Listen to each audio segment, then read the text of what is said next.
पंजाबी देखते हुए सारे दर्शकों को मेरे वालों प्यार भरी सत श्री अकाल। तुहाडा स्वागत प्रोग्राम अज दा मुद्दा दे विच। मैं तुहाडी होस्ट आशमिता।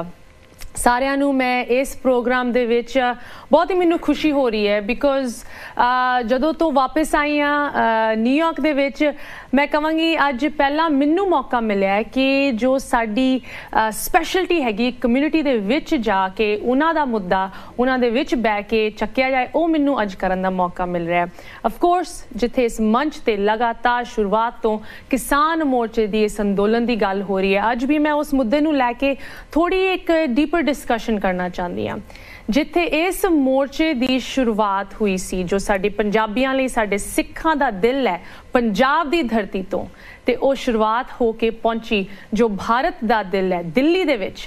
अज मैं कहांगी ओदी गल यूनाइटेड स्टेट्स अमेरिका दे दिल तक पहुंच चुकी है वाशिंगटन DC दे विच। लेकिन वाशिंगटन DC दे विच ते आले दुआले कम्यूनिटीज़ दे विच किस तरह इस मुद्दे नू चुकिया जा रहा है, की कन्वरसेशनस हो रही हैं इत्थे दे जो अपने कम्यूनिटी दे लीडर्स हैगे भावें वो इत्थे दे पॉलिटिक्स दे विच इन्वॉल्वड हैगे या हले भी उन्हां दी रूट्स इंडियन पॉलिटिक्स विच भी जुड़ियां हुई हैं, सारियां दे नाल गल करांगे। सो अज आपां पहुंचे हां मनासस वर्जीनिया दे विच एंड मैनूं बहुत ही खुशी हो रही है, बहुत ही वधिया पैनल साडे नाल अज जुड़िया है। पोलिटिकल स्कॉलर बिजनेस सारे आपां एंगल्स कवर करांगे बट साडे सारियां दा मुद्दा एक हैगा कि ये किसान अंदोलन दा हल किस तरह होएगा। जो हुणे स्टेलमेट हुई है उसनूं आपां अगे किस तरह लैके जा सकते हैं, खास करके जो ये NRI इन्वॉल्वमेंट हैगी उहदा की इंपैक्ट हो रहा है या की इंपैक्ट होना चाहिए ओहदी गल करांगे। So please join me in welcoming साडे अज पहले ग्रुप ऑफ पैनलिस्ट। मैनूं बहुत ही खुशी हो रही है। I start with my immediate right. सब तो पहले सत श्री अकाल तुहानूं सारिआं नूं। साडे नाल जुड़े हन मन राजबीर सिंह कंग जो कि India they which general secretary रहे है youth Congress party they which, but इत्थे तुसी इस वर्जीनिया कम्यूनिटी दे विच भी एक कम्यूनिटी लीडर दे तौर ते विचरदे हो। Thank you for joining us sir. Of course Mehtab Singh Kalo ji साडे होस्ट जिन्हां ने ये प्रोग्राम ऑर्गेनाइज किया। Sir thank you for bringing everyone together here. तुहाडे करके अज ये डिस्कशन हो रही है, we appreciate that. And of course Kalo ji सारिआं नूं पता है but I want to share with people तुसी इत्थे दे सिख सेंटर ऑफ वर्जीनिया गुरुद्वारे दे सैकटरी ट्रस्टी हैगे and you involved from business and a community perspective. And of course Pratap Singh Gill ji जो कि वाशिंगटन DC दे विच श्रोमणी अकाली दल बादल प्रेजिडेंट दे तौर पर सानू ज्वाइन करे। Thank you all of you for joining. मैं शुरुआत सिर्फ इस चीज़ के नाल करना चाहती हाँ जो एकता की आपां गल कर रहे हैं वो अज किस तरह प्रेजेंट हैगी। एक पासे कांग्रेस एक पासे श्रोमणी अकाली दल, बट तुसी जिस तरह मैनू ऑफ कैमरा दस्सिया सी कि तुसी तां तुहाडे विच तां बहुत प्यार है, तुसी एक दूजे नाल बिल्कुल जिद्दां कहंदे ना तुहाडी निजी रिलेशनशिप हैगी। सो साडी डिस्कशन भी इस एकता नू लैके होएगी। सब तो पहले कालो जी मैं तुहाडे नाल शुरू करना चाहती हाँ एज आवर होस्ट। इस अंदोलन दे विच तुसी की वेख्या as the biggest strength sitting outside. तुसी एक NRI होने दे नाते तुसी इत्थे दा भी परस्पैक्टिव समझदे हो, उत्थे दी भी तुहाडे कनैक्शनस हन, तुहाडे पर्सनल ओपीनियंस हैगे। तुहानूं की लगदा कि सब तो वड्डी स्ट्रेंथ की हैगी इस अंदोलन दी अज दी डेट दे विच? Shamita ji thank you for coming to Manassas rose gold event center च आपां बैठे हाँ ते गलबात हो रही है अज तो हज़ारां मील दूर साडे किसान भैन भरावां दी बच्चों की मातावां दी। और जिहड़ी तुसीं गल कीती है कि स्ट्रेंथ की है, स्ट्रेंथ ये हैगी है कि सब तो चंगी और खुशी की गल ये हैगी कि बहुत चिर बाद जिस तरह लोग कहंदे सी कि पंजाब नशियां च आ गया, पंजाब पोलीटिकली तौर पर वंडिया गया, बहुत सारिया पार्टीज नवीं पुरानियां उत्थे आ गई, पर इस वारी पंजाबियां ने यह दस दिता कि असीं सिर्फ पंजाब दी जां सिक्खी दी जां किसानां दी गल नहीं करते, असीं पूरे वर्ल्ड दी ह्यूमन राइट्स दी पूरी मानवता दी गल करते हैं।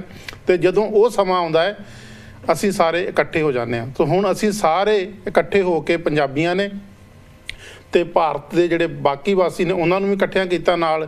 ते सानूं याद आउंदा है कि जदों गुरु तेग बहादुर साहब जिन्हां दा 400 साला स्थापना दिवस असीं उन्हां दा मना रहे हैं, उन्हां दा प्रकाश पुरब मना रहे हैं, तो जिस तरह दिल्ली च जाके उन्होंने मनुखता वास्ते अपना शीस दिता सी, कुर्बानी दी सी, उस पैड़ों ते चलते हुए उन्होंने जिहड़े फॉलोअर्स ने अज फिर दिल्ली दियां बॉर्डर के उत्ते बैठ के उस समय जिहड़ी हुकूमत सी वो भी बड़ी वड्डी हुकूमत सी ਤੇ ਅੱਜ ਦੀ ਜਿਹੜੀ ਬੀਜੇਪੀ ਦੀ ਸਰਕਾਰ ਹੈ ਉਹਨਾਂ ਨੂੰ ਇਹ ਮਾਣ ਹੈ ਕਿ ਸਾਡੇ 303 MP ਨੇ, ਸਾਡੀ ਜਿਹੜੀ ਐਬਸੋਲਿਊਟ ਮੈਜੋਰਟੀ ਹੈ, ਸੋ ਸਾਨੂੰ ਕਿਸੇ ਦੀ ਪਰਵਾਹ ਨਹੀਂ।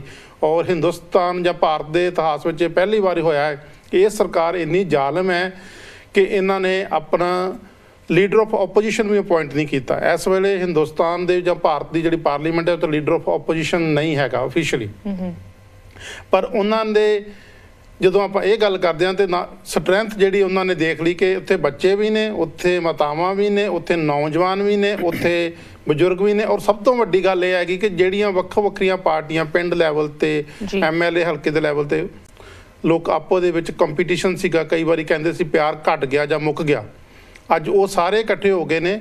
ਔਰ ਉਹ ਜਿਹੜੀ ਚੀਜ਼ ਹੈ ਉਹ ਅਸੀਂ ਇੱਥੇ ਵੀ ਜਿਸ ਤਰ੍ਹਾਂ ਤੁਸੀਂ ਗੱਲ ਕੀਤਾ ਕਿ ਸਾਨੂੰ ਇੱਥੇ ਵੀ ਉਹਨੇ ਬੜਾ ਹੌਸਲਾ ਦਿੱਤਾ। ਔਰ 17 ਅਕਤੂਬਰ ਨੂੰ GN ਇਵੈਂਟ ਸੈਂਟਰ ਮਨਾਸਰ ਦੇ ਵਿੱਚ 17 ਅਕਤੂਬਰ 2020 ਨੂੰ ਪਹਿਲਾ ਪ੍ਰੋਗਰਾਮ ਇਹ ਪੰਜਾਬ ਦਾ ਜਿਹੜਾ ਭਾਈਚਾਰਾ ਵਾਸ਼ਿੰਗਟਨ DC ਦਾ ਉਹਨਾਂ ਕੀਤਾ ਸੀ। ਨਾ ਮੈਂ ਅਕਾਲੀ, ਨਾ ਮੈਂ ਕਾਂਗਰਸੀ, ਨਾ ਮੈਂ ਆਪ, ਮੈਂ ਹਾਂ ਕਿਸਾਨ ਜੀ। ਸੋ ਉਸ ਤੋਂ ਬਾਅਦ ਜਿਹੜਾ ਇਹ ਪ੍ਰੋਗਰਾਮ ਅੱਗੇ ਚੱਲਿਆ ਜੀ।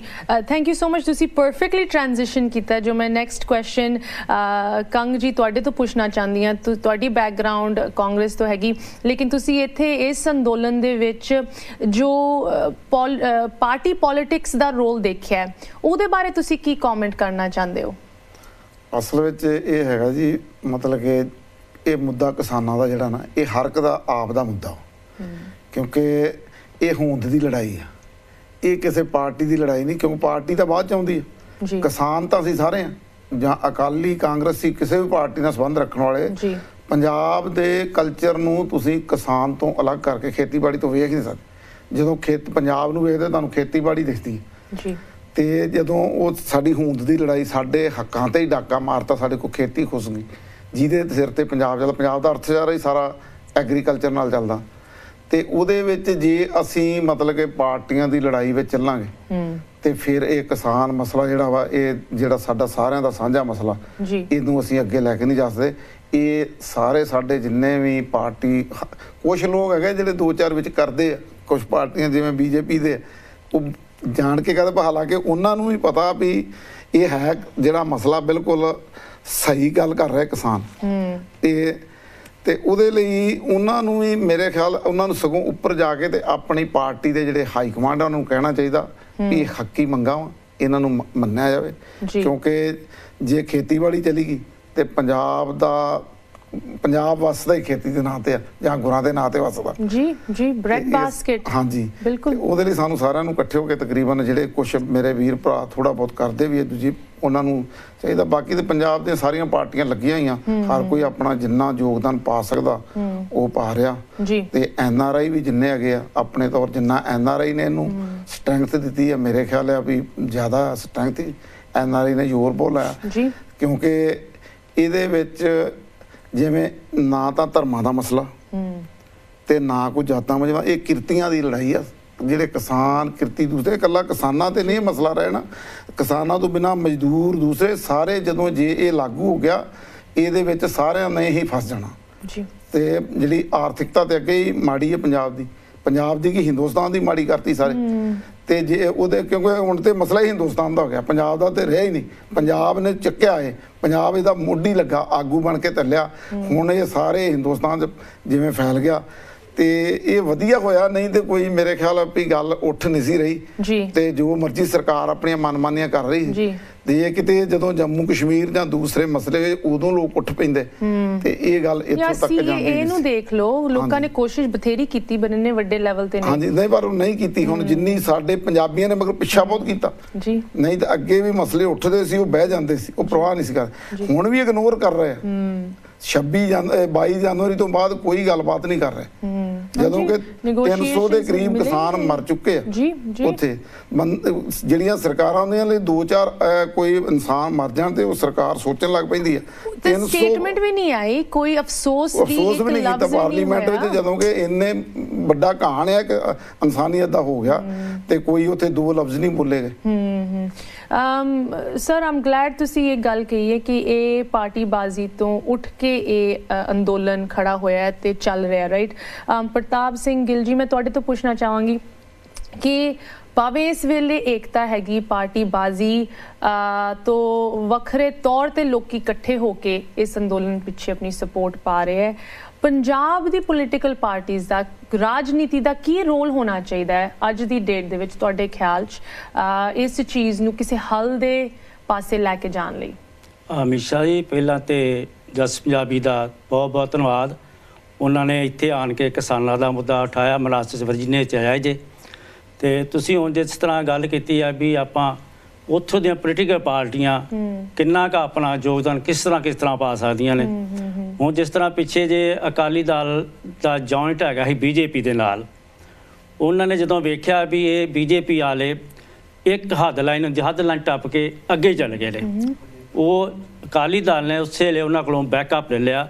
ਈਵਨ ਕਿ ਹਰਸਿਮਰਤ ਬਾਦਲ ਜਿਹੜੀ ਸੀਗੀ ਉਹ ਉੱਥੇ ਮਿਨਿਸਟਰ ਸੀ, ਉਸੇ ਜਦੀ ਰਜਾਈ ਦੇ ਕੇ ਉਹਨੇ ਬੈਕਅਪ ਕਰਤਾ ਉਹਨੇ। ਅਤੇ ਬਾਕੀ ਜਿਹੜੀਆਂ ਪਾਰਟੀਆਂ ਹੋਰ ਦੂਜੀਆਂ ਜਿਹੜੀਆਂ ਚੱਲ ਰਹੀਆਂ ਸੀਗੀਆਂ, ਉਹ ਅੱਜ ਕੱਲ੍ਹ ਕੋਈ ਪਾਰਟੀਬਾਜ਼ੀ ਨਹੀਂ, ਹਰ ਮੇਨ ਮੁੱਦਾ ਜਿਹੜਾ ਹੈਗਾ ਵਾ ਉਹ ਕਿਸਾਨ ਦਾ ਵਾ। ਉੱਥੇ ਕਿਸਾਨਾਂ ਦੇ ਹੱਕਾਂ ਵਾਸਤੇ ਲੜ ਰਹੇ ਆ। ਜਿਹੜੇ ਕਿਸਾਨਾਂ ਨੂੰ ਉਹ ਵਧੋ ਵਧੀ ਜਿਹੜੇ 3 ਬਿੱਲ ਜਿਹੜੇ ਸੀ ਉਹਨਾਂ ਨੂੰ ਥੋਪ ਰਹੇ ਆ, ਉਹ ਕਹਿੰਦੇ ਸਾਨੂੰ ਚਾਹੀਦੇ ਨਹੀਂ ਸੀ, ਸਾਨੂੰ ਕਿਉਂ ਦੇ ਰਹੇ ਜੇ? ਪਹਿਲਾ bill produce trade and commerce, ਹਾਂਜੀ, ਤੇ ਦੂਜਾ ਪਲ production and protection, empowerment and protection but ਉਹ ਬਿੱਲ ਦੀ ਜੋ ਮਤਲਬ ਭਾਸ਼ਾ ਹੈ ਨਾ ਉਹ ਪ੍ਰੋਟੈਕਟ ਕਰਦੀ ਹੈ ਨਾ ਇੰਪਾਵਰ ਕਰਦੀ ਆ, ਨਾ ਕਿਸੇ ਪਾਸੇ ਲੱਗਦੀ ਆ। ਉਹ ਕਹਿੰਦੇ ਜੀ ਤੁਸੀਂ ਉਹ ਲਿਖਤੀ ਕੰਟਰੈਕਟ ਕਰ ਲਓ ਤੇ ਬਸ ਠੀਕ ਆ। ਹਾਂਜੀ, ਤੇ ਤੀਸਰਾ ਬਿੱਲ ਜਿਹੜਾ ਸੀਗਾ ਉਹ ਹੈਗਾ ਸੀਗਾ ਕਾਮਰਸ ਦਾ। ਹਾਂਜੀ, ਤੇ ਉਹ ਜਮਾਖੋਰੀ ਹੋ ਗਈ, ਉਹਨੂੰ ਜਮਾਖੋਰੀ ਕਹਿ ਲਓ, ਹਾਂਜੀ, ਹੋਲਡਿੰਗ ਵਾਲਾ। ਉਹ ਤਿੰਨੇ ਬਿੱਲ ਉਹ ਸਮਝਦੇ ਸੀਗੇ ਵੀ ਕਿਸਾਨਾਂ ਤੇ ਥੋਪ ਦਿੰਦੇ ਆ, ਇਹਨਾਂ ਨੂੰ ਕਿਹੜੇ ਅਨਪੜ੍ਹ ਬੰਦੇ ਨੇ, ਇਹਨਾਂ ਨੂੰ ਸਮਝ ਨਹੀਂ ਲੱਗੀ ਇਹਨਾਂ ਬਿੱਲਾਂ ਦੀ। ਪਰ ਜਿਸ ਹਿਸਾਬ ਨਾਲ ਉਹ ਪਹਿਲਾ ਬਿੱਲ ਸੀਗਾ ਪ੍ਰੋਡਿਊਸ ਮੰਡੀਆਂ ਵਾਲਾ ਜਿਹੜਾ ਸੀ, ਉਹਨੂੰ ਮੰਡੀ ਕਰਨਾ, ਉਹ ਮੰਡੀਕਰਨ ਨੂੰ ਬਿਲਕੁਲ ਬੰਦ ਕਰਨਾ ਚਾਹੁੰਦੇ ਆ। ਕੋਈ APMC ਐਗਰੀਕਲਚਰ ਪ੍ਰੋਡਿਊਸ ਮੰਡੀ ਜਿਹੜਾ ਮੰਡੀਕਰਨ ਪਹਿਲਾਂ ਰੱਖਿਆ ਸੀ, ਮਾਰਕੀਟ ਕਮੇਟੀ ਸੀਗੀ, ਉਹ ਹੌਲੀ ਹੌਲੀ ਉਸ ਨੂੰ ਬੰਦ ਕਰਨਾ ਚਾਹੁੰਦੇ, ਕਿਉਂਕਿ ਜੋ ਚੀਜ਼ ਆ ਉਹ ਵੱਡੇ ਘਰਾਣਿਆਂ ਨੂੰ ਦੇਣੀ ਚਾਹੁੰਦੇ ਆ। ਹੌਲੀ ਹੌਲੀ ਜੇ ਉਹਨਾਂ ਕੰਟਰੈਕਟ ਕਰਕੇ ਆਣ ਕੇ ਪੰਜਾਬ 'ਚ ਆ ਜਾਣਗੇ ਜਾਂ ਹਿੰਦੁਸਤਾਨ ਚੱਲ ਜਾਣਗੇ, ਉਹਦੇ ਵਿੱਚ ਉਹ ਕਹਿੰਦੇ ਜੇ ਤੁਹਾਨੂੰ ਕੋਈ ਪ੍ਰੋਬਲਮ ਵੀ ਆਵੇ ਤੁਸੀਂ ਤਾਂ ਕੋਰਟ ਤੱਕ ਨਹੀਂ ਜਾ ਸਕਦੇ, ਤੁਸੀਂ ਕੋਰਟ ਤੱਕ ਨਹੀਂ ਜਾ ਸਕਦੇ, ਵੱਧ ਤੋਂ ਵੱਧ ਤੁਸੀਂ SDM ਤੱਕ ਚੱਲ ਜਾਓਗੇ। ਤੇ SDM ਤੱਕ ਪਾਵਰ ਕਿੰਨੀ ਕੁ ਹੁੰਦੀ ਵਿਚਾਰੇ ਦੀ, ਉਹ ਤੁਸੀਂ ਜਾਣਦੇ ਸਾਰੇ ਇੰਡੀਆ ਦੇ ਵਿੱਚ, ਪੰਜਾਬ ਦੇ ਵਿੱਚ ਕਿੰਨੀ ਕੁ ਪਾਵਰ ਹੈਗੀ ਆ। ਉਸ ਚੀਜ਼ ਨੂੰ ਇਗਨੋਰ ਨਹੀਂ ਕੀਤਾ ਜਾਂਦਾ। ਤੇ ਇਹਨੂੰ ਸਾਡੀ ਤੇ ਇਹੋ ਬੇਨਤੀ ਆ ਮੋਦੀ ਸਰਕਾਰ ਨੂੰ, ਇੰਡੀਅਨ ਸਰਕਾਰ ਨੂੰ, ਜਿੰਨੀ ਜਲਦੀ ਤੋਂ ਜਲਦੀ ਹੋ ਸਕੇ ਉਹਨਾਂ ਬਿੱਲਾਂ ਨੂੰ ਰੱਦ ਕਰਕੇ MSP ਜਿਹੜੀ ਆ ਉਹਨੂੰ ਲਾਗੂ ਕਰੇ, ਮਿਨੀਮਮ ਸਪੋਰਟ ਪ੍ਰਾਈਸ ਦੇਵੇ, ਲੋਕੀ ਸੈਟੀਸਫਾਈ ਹੋਣ ਤੇ ਆਪਣਾ ਘਰਾਂ ਜਾਣ। ਲੋਕਾਂ ਨੂੰ ਸ਼ੌਂਕ ਤਾਂ ਹੈਗਾ ਨਹੀਂ ਉੱਥੇ ਬੈਠਣ ਦਾ, ਉਹ ਮਾਰੀ ਦੇ ਬੈਠੇ ਵਿਚਾਰੇ ਹੁਣ। ਬਿਲਕੁਲ, ਉਹਨਾਂ ਦੇ ਕੋਲ ਕੋਈ ਹੋਰ ਆਪਸ਼ਨ ਹੈ ਨਹੀਂ ਕੀ। ਜੀ ਬਿਲਕੁਲ। ਇਹ ਤਾਂ ਜੋ ਉੱਥੇ ਦੀ ਗਰਾਊਂਡ ਦੀ ਅੱਜ ਦੀ ਡੇਟ ਵਿੱਚ ਰਿਐਲਿਟੀ ਹੈ, ਕਿਸ ਤਰ੍ਹਾਂ ਇੱਥੇ ਸਾਡੇ ਬੈਠੇ ਹੋਏ NRI ਉਹਨੂੰ ਪਰਸੀਵ ਕਰਦੇ, ਕੀ ਤੁਹਾਡਾ ਖਿਆਲ ਹੈ ਕਿਸ ਤਰ੍ਹਾਂ ਇਸ ਚੀਜ਼ ਨੂੰ ਅੱਗੇ ਜਾਣਾ ਚਾਹੀਦਾ ਹੈ, ਉਹ ਤੁਸੀਂ ਸਾਂਝੀ ਕੀਤੀ ਸਾਡੇ ਵਿਊਅਰਸ ਨਾਲ। ਮੈਂ ਹੁਣ ਥੋੜ੍ਹੀ ਜਿਹੀ ਗੱਲ ਲੈ ਕੇ ਜਾਣਾ ਚਾਹੁੰਦੀ ਹਾਂ ਕਿ ਜੋ ਇੱਥੇ ਦੇ ਬੈਠੇ ਹੋਏ ਉਹਨਾਂ ਦੀ ਐਫਰਟਸ ਕਿਸ ਤਰ੍ਹਾਂ ਦਾ ਇੰਪੈਕਟ ਲੈ ਕੇ ਆ ਰਹੀ ਹੈ ਇਸ ਅੰਦੋਲਨ ਦੇ ਵਿੱਚ, ਹੈ ਨਾ, ਤੇ ਉਹ ਇੰਪੈਕਟ ਕਿੰਨੇ ਕੁ ਲੈਵਲ ਤੇ ਹੋ ਵੀ ਰਿਹਾ ਹੈ, ਉੱਥੇ ਕੀ ਉਹਨਾਂ ਨੂੰ ਇਹਦਾ ਫਾਇਦਾ ਹੋ ਰਿਹਾ, ਉਹਦੀ ਗੱਲ ਕਰਾਂਗੇ। ਇੱਥੇ ਇੱਕ ਛੋਟੀ ਜਿਹੀ ਬ੍ਰੇਕ ਲਈ ਰੁਕਦੇ ਹਾਂ, ਤੁਸੀਂ ਕਿੱਥੇ ਨਾ ਜਾਓ, ਮਿਲਦੇ ਹਾਂ ਬ੍ਰੇਕ ਤੋਂ ਉਸ ਪਾਰ। ਬ੍ਰੇਕ ਤੋਂ ਬਾਅਦ ਸਾਰਿਆਂ ਦਾ ਸਵਾਗਤ। ਤੁਸੀਂ ਵੇਖ ਰਹੇ ਹੋ ਪ੍ਰੋਗਰਾਮ ਅੱਜ ਦਾ ਮੁੱਦਾ। ਸਾਡੀ ਟੀਮ ਪਹੁੰਚੀ ਹੈ ਮਨਾਸਸ ਵਰਜੀਨੀਆ ਤੇ ਇੱਥੇ ਵਸਦੀ ਹੋਈ ਪੰਜਾਬੀ ਸਿੱਖ ਕਮਿਊਨਿਟੀ, ਖਾਸ ਕਰਕੇ ਵਾਸ਼ਿੰਗਟਨ DC ਦੇ ਵਿੱਚ, ਅਮਰੀਕਾ ਦੀ ਕੈਪੀਟਲ, ਮੈਂ ਤਾਂ ਕਹਾਂਗੀ ਦੁਨੀਆ ਦੀ ਕੈਪੀਟਲ ਦੇ ਵਿੱਚ ਕਿਸਾਨ ਅੰਦੋਲਨ ਦੇ ਮੁੱਦੇ ਨੂੰ ਕਿਸ ਤਰ੍ਹਾਂ ਚੁੱਕਿਆ ਜਾ ਰਿਹਾ ਹੈ, ਕੀ ਐਫਰਟਸ ਇੱਥੇ ਦੀ ਕਮਿਊਨਿਟੀ, ਇੱਥੇ ਦੇ ਵਸਦੇ NRIs ਵੱਲੋਂ ਵੇਖੀਆਂ ਜਾ ਰਹੀਆਂ ਤੇ ਉਹਨਾਂ ਦਾ ਕੀ ਅੱਗੇ ਇੰਪੈਕਟ ਹੋ ਰਿਹਾ ਮੋਰਚੇ ਦੇ ਵਿੱਚ।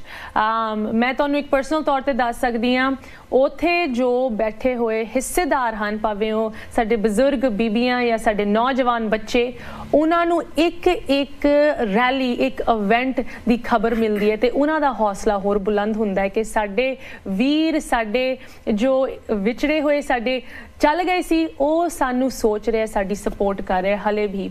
ਬਟ ਮੈਂ ਹੁਣ ਆਪਣੇ ਪੈਨਲ ਨੂੰ ਇੱਕ ਵਾਰੀ ਫਿਰ ਸਵਾਗਤ ਕਰਦੀ ਹਾਂ ਪ੍ਰੋਗਰਾਮ ਦੇ ਵਿੱਚ।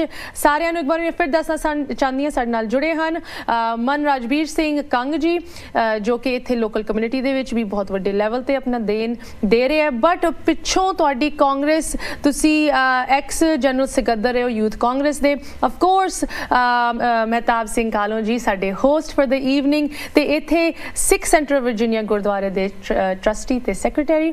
ਐਂਡ ਆਫ ਕੋਰਸ ਸਾਡੇ ਨਾਲ ਜੁੜੇ ਹਨ ਪ੍ਰਤਾਪ ਸਿੰਘ ਗਿੱਲ ਜੀ, ਜੋ ਕਿ ਵਾਸ਼ਿੰਗਟਨ DC ਦੇ ਵਿੱਚ ਪ੍ਰੈਜ਼ੀਡੈਂਟ ਹਨ ਸ਼੍ਰੋਮਣੀ ਅਕਾਲੀ ਦਲ ਬਾਦਲ।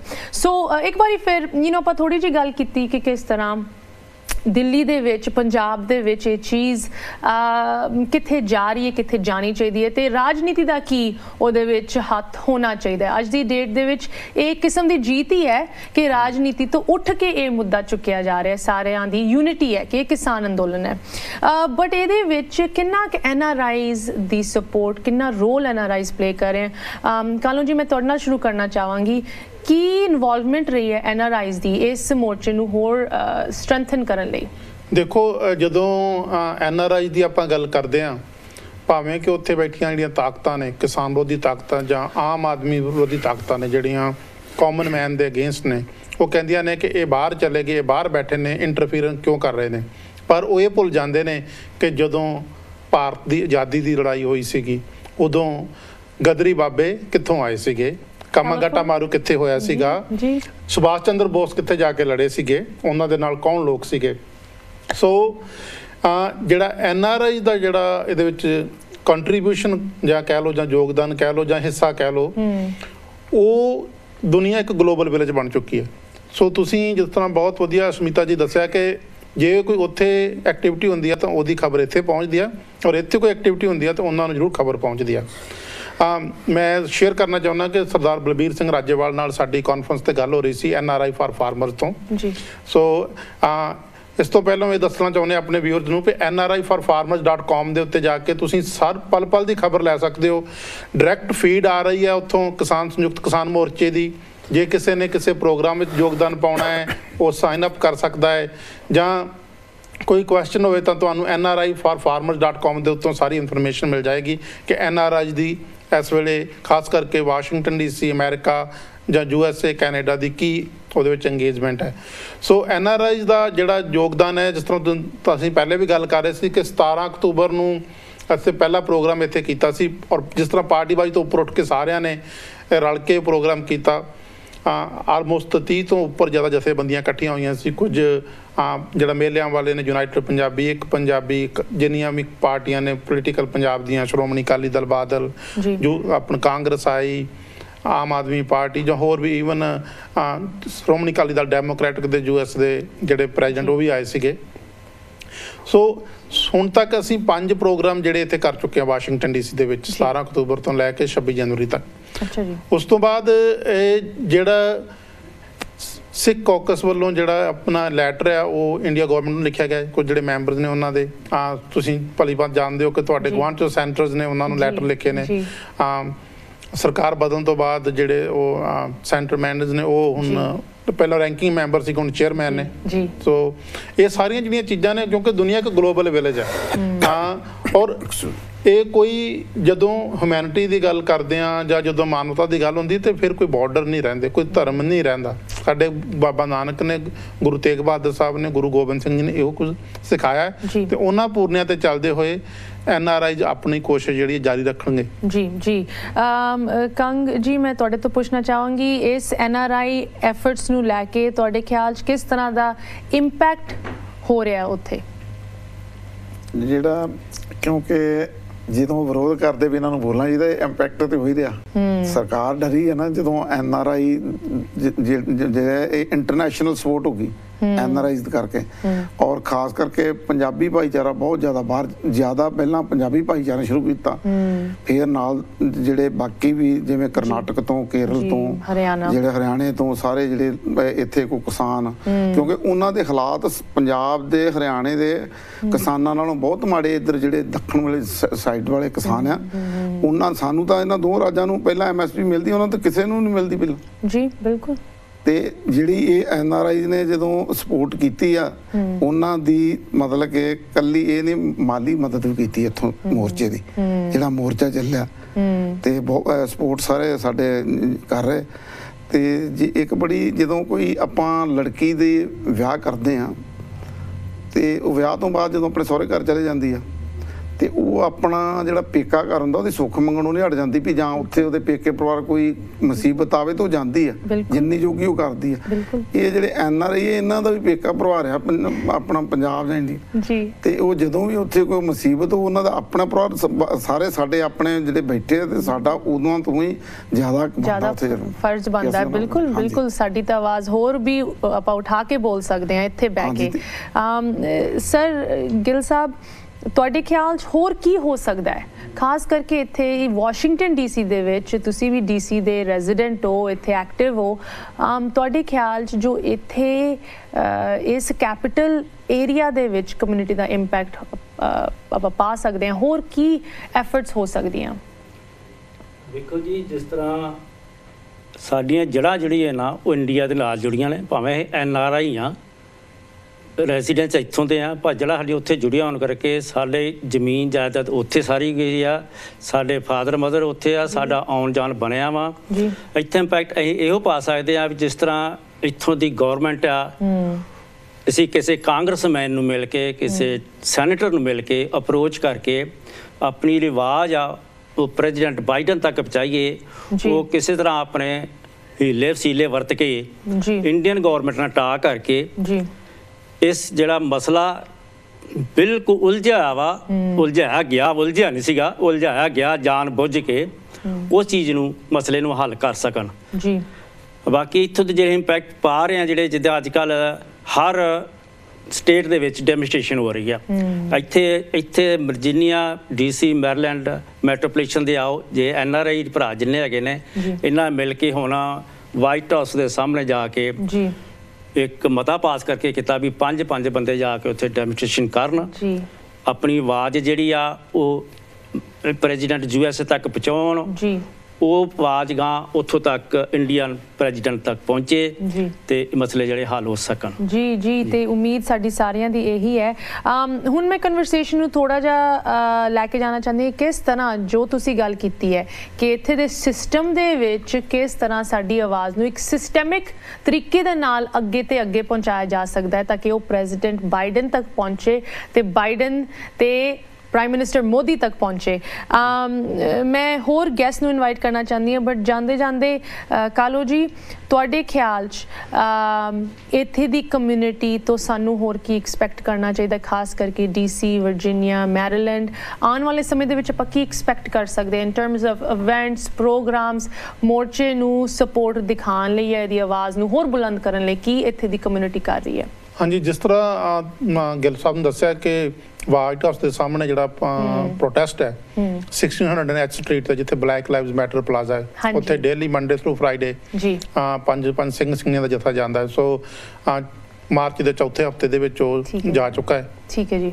ਔਰ ਨਾਲ ਦੇ ਨਾਲ ਜਿਹੜਾ ਸਿੱਖ ਕੌਂਸਲ ਹੈ ਯੂਥ ਜਿਹੜੇ ਹੈਗੇ ਨੇ ਉਹਨਾਂ ਦਾ ਜਿਹੜਾ ਮਾਰਚ ਹੈ ਲਿੰਕਨ ਮੈਮੋਰੀਅਲ ਤੋਂ ਵਾਈਟ ਹਾਊਸ ਤੱਕ ਇਸ ਤਰ੍ਹਾਂ ਦੇ ਜਿਹੜੇ ਇਵੈਂਟ ਆ ਉਹ ਵੀ ਮਾਰਚ ਫਾਰ ਹਿਊਮਨ ਰਾਈਟਸ ਉਸ ਤਰ੍ਹਾਂ ਦੇ ਜਿਹੜੇ ਇਵੈਂਟ ਆ ਉਹ ਹੋਰ ਵੀ ਜਿਹੜਾ ਇੰਟਰਨੈਸ਼ਨਲ ਲੈਵਲ ਤੇ ਔਰ ਖਾਸ ਕਰਕੇ ਜਿਹੜਾ ਦੁਨੀਆ ਦੀ ਕੈਪੀਟਲ ਹੈ ਵਾਸ਼ਿੰਗਟਨ DC ਔਰ ਜਿੱਥੇ ਪ੍ਰੈਜ਼ੀਡੈਂਟ ਬਾਈਡਨ ਬੈਠੇ ਨੇ ਉਹਨਾਂ ਦੇ ਨਜ਼ਰ ਵਿੱਚ ਲਿਆਉਣ ਵਾਸਤੇ ਔਰ ਇਹ ਗੱਲ ਜ਼ਰੂਰ ਮੰਨਣੀ ਪਏਗੀ ਸਾਨੂੰ ਕਿ ਜਦੋਂ ਵੀ ਜਿਸ ਤਰ੍ਹਾਂ ਕੰਗ ਸਾਹਿਬ ਨੇ ਦੱਸਿਆ ਕਿ ਜਦੋਂ ਸਰਕਾਰ ਕਹਿੰਦੀ ਹੈ ਕਿ NRIs ਕਿਉਂ ਵਿੱਚ ਕਰ ਰਹੇ ਨੇ ਇੰਟਰਫੀਰੈਂਸ ਇਹਦਾ ਮਤਲਬ ਹੈ ਕਿ ਉਹਨਾਂ ਨੂੰ ਕੋਈ ਨਾ ਕੋਈ ਜ਼ਰੂਰ ਉਹਦਾ ਸੇਕ ਦਰਦ ਇੰਪੈਕਟ ਪਹੁੰਚ ਰਿਹਾ ਹੈ। ਬਿਲਕੁਲ ਸੋ ਜਿਸ ਤਰ੍ਹਾਂ ਤੁਸੀਂ ਵੀ ਹੁਣ ਅਸ਼ਮਿਤਾ ਜੀ ਉੱਥੇ ਇੰਡੀਆ ਲਾ ਕੇ ਆਏ ਹੋ 2 ਮਹੀਨੇ ਤੁਸੀਂ ਦੇਖਿਆ ਕਿ ਉੱਥੇ ਆਪਣੇ doctor Swaiman Singh new jersey ਤੋਂ ਰੱਪਾ ਜੀ ਰਾਜ ਕਾਕੜਾ ਜੀ ਕੈਨੇਡਾ ਤੋਂ ਔਰ ਆਪਣਾ ਫਾਰਮਰਸ ਦਾ ਜਿਹੜਾ ਯੂਥ ਦਾ ਗਰੁੱਪ ਸੀ ਦਿੱਲੀ ਚਲੋ ਫਾਰਮਰ NRI ਦਿੱਲੀ ਚਲੋ ਉਹ ਵੀ ਉੱਥੇ ਉਹਨਾਂ ਨੇ ਕੀਤਾ।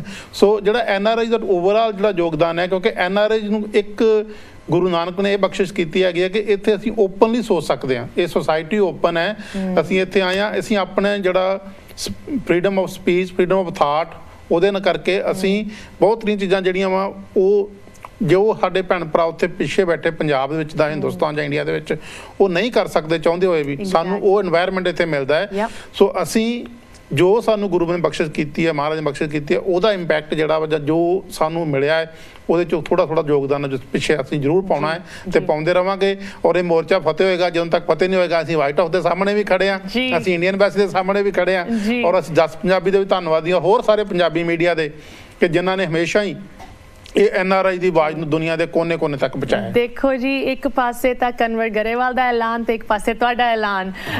ਮੈਂ ਇੱਥੇ ਸਿਰਫ ਇੱਕ ਗੱਲ ਦੇ ਨਾਲ ਸੈਗਮੈਂਟ ਦੀ ਕਲੋਜ਼ਿੰਗ ਕਰਨਾ ਚਾਹੁੰਦੀ ਹਾਂ। ਕਾਲੋ ਜੀ ਨੇ ਕਿਹਾ ਹਿਊਮਨ ਰਾਈਟਸ ਦੀ ਗੱਲ ਹੋ ਰਹੀ ਹੈ ਅੱਜ ਦੀ ਡੇਟ ਦੇ ਵਿੱਚ। ਭਾਵੇਂ ਕੋਈ ਵੀ ਸਰਕਾਰ ਕਹਿ ਲੇ ਕਿ ਇੰਡੀਆ ਦਾ ਲੈਜਿਸਲੇਟਿਵ ਮਸਲਾ ਜ਼ਰੂਰ ਹੈ, ਉਹਨਾਂ ਨੇ ਹੀ ਰਿਜ਼ੋਲਵ ਕਰਨਾ, ਉਹ ਕਰਨਗੇ ਵੀ, ਬਟ ਜੋ ਹਿਊਮਨ ਰਾਈਟਸ ਦੀ ਗੱਲ ਹੋ ਰਹੀ ਹੈ ਉਹਦੇ ਬਾਰੇ ਮੈਂ ਥੋੜੀ ਜਿਹੀ ਗੱਲ ਕਰਨਾ ਚਾਹੁੰਦੀ, ਬਿਕਾਜ਼ ਹਿਊਮਨ ਰਾਈਟਸ ਪੂਰੀ ਦੁਨੀਆ ਦਾ ਮਸਲਾ ਹੈ ਤੇ ਜਿੱਥੇ ਯੂਨਾਈਟਿਡ ਸਟੇਟਸ ਆਪਣੇ ਆਪ ਨੂੰ ਦੁਨੀਆ ਦਾ ਲੀਡਰ ਮੰਨਦਾ ਹੈ, ਖਾਸ ਕਰਕੇ ਡੈਮੋਕ੍ਰੈਟਿਕ ਵੈਲਿਊਜ਼ ਨੂੰ ਲੈ ਕੇ, ਕਿਸ ਤਰ੍ਹਾਂ ਹਿਊਮਨ ਰਾਈਟਸ ਦਾ ਮੁੱਦਾ ਉਹਨਾਂ ਲਈ ਸਭ ਤੋਂ ਇੰਪੋਰਟੈਂਟ ਹੋਣਾ ਚਾਹੀਦਾ ਹੈ ਤੇ ਕੀ ਰਿਐਲਿਟੀ ਮੋਰਚੇ ਦੀ ਸਾਡੇ ਨਾਲ ਹੋਰ ਸਾਂਝੇ ਕਰ ਸਕਦੇ ਸਾਡੇ ਗੈਸਟ, ਇਹਦੀ ਵੀ ਗੱਲ ਕਰਾਂਗੇ ਬ੍ਰੇਕ ਤੋਂ ਬਾਅਦ।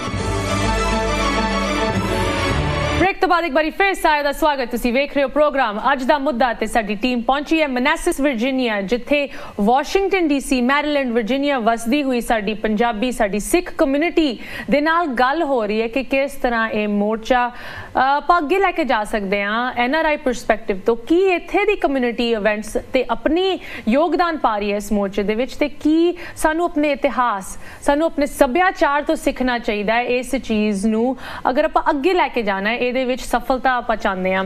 ਸੋ ਇਸ ਐਂਗਲ ਨੂੰ ਲੈ ਕੇ, ਇਸ ਡਿਸਕਸ਼ਨ ਪੁਆਇੰਟ ਨੂੰ ਲੈ ਕੇ ਮੈਨੂੰ ਬਹੁਤ ਹੀ ਮੈਂ ਕਹਾਂਗੀ ਆਨਰਡ ਫੀਲ ਹੋ ਰਿਹਾ ਹੈ। ਸਾਡੇ ਨੈਕਸਟ ਗੈਸਟ ਨੂੰ ਇੰਟਰੋਡਿਊਸ ਕਰਦੇ ਹੋਏ ਸਭ ਤੋਂ ਪਹਿਲੇ ਮੈਂ ਸਾਰਿਆਂ ਦੇ ਨਾਲ ਆਪਣੇ ਨੈਕਸਟ ਪੈਨਲ ਨੂੰ ਵੈਲਕਮ ਕਰਨਾ ਚਾਹਦੀ। ਤੁਹਾਨੂੰ ਸਾਰਿਆਂ ਨੂੰ ਸਤਿ ਸ਼੍ਰੀ ਅਕਾਲ। Starting with of course prolific writer doctor Joginder Singh Kairon ji. ਸਭ ਤੋਂ ਪਹਿਲੇ ਡਾਕਟਰ ਸਾਹਿਬ ਤੁਹਾਡਾ ਪ੍ਰੋਗਰਾਮ ਦੇ ਵਿੱਚ ਬਹੁਤ ਹੀ ਜ਼ਿਆਦਾ ਮੈਂ ਸਵਾਗਤ ਕਰਦੀ ਹਾਂ। Feel so good to talk to ਤੁਹਾਡੇ ਵਰਗੀ ਹਸਤੀ, ਮੈਨੂੰ ਬਹੁਤ ਵਧੀਆ ਲੱਗ ਰਿਹਾ। ਬਹੁਤ ਧੰਨਵਾਦ ਜੀ। ਗੁਰੂ ਨਾਨਕ ਦੇਵ ਯੂਨੀਵਰਸਿਟੀ ਪੰਜਾਬੀ ਡਿਪਾਰਟਮੈਂਟ ਤੁਸੀਂ ਰਿਟਾਇਰ ਹੈਗੇ, ਤੁਹਾਡੀ PhD ਰਹੀ ਹੈ ਫੋਕਲੋਰ ਦੇ ਵਿੱਚ, ਬਟ ਜਿੱਥੇ ਸੱਭਿਆਚਾਰ ਤੇ ਸਮਾਜ ਦਾ ਜੋ ਰੋਲ ਇੰਟਰਟਵਾਈਨਡ ਰਿਹਾ ਹੈ ਉਹਦੀ ਆਪਾਂ ਗੱਲ ਕਰਾਂਗੇ, ਖਾਸ ਕਰਕੇ ਇਸ ਮੋਰਚੇ ਨੂੰ ਲੈ ਕੇ। ਤੁਸੀਂ ਉੱਥੇ ਖੁਦ ਇੰਨਾ ਟਾਈਮ ਸਪੈਂਡ ਕਰਕੇ ਆਏ, ਰੀਸੈਂਟਲੀ ਤੁਸੀਂ ਇੱਥੇ ਵਾਪਸ ਅਮਰੀਕਾ ਪਹੁੰਚੋ। ਸਭ ਤੋਂ ਪਹਿਲੇ ਤਾਂ ਆਪਣੇ ਐਕਸਪੀਰੀਅੰਸ ਬਾਰੇ ਦੱਸੋ ਸਾਨੂੰ।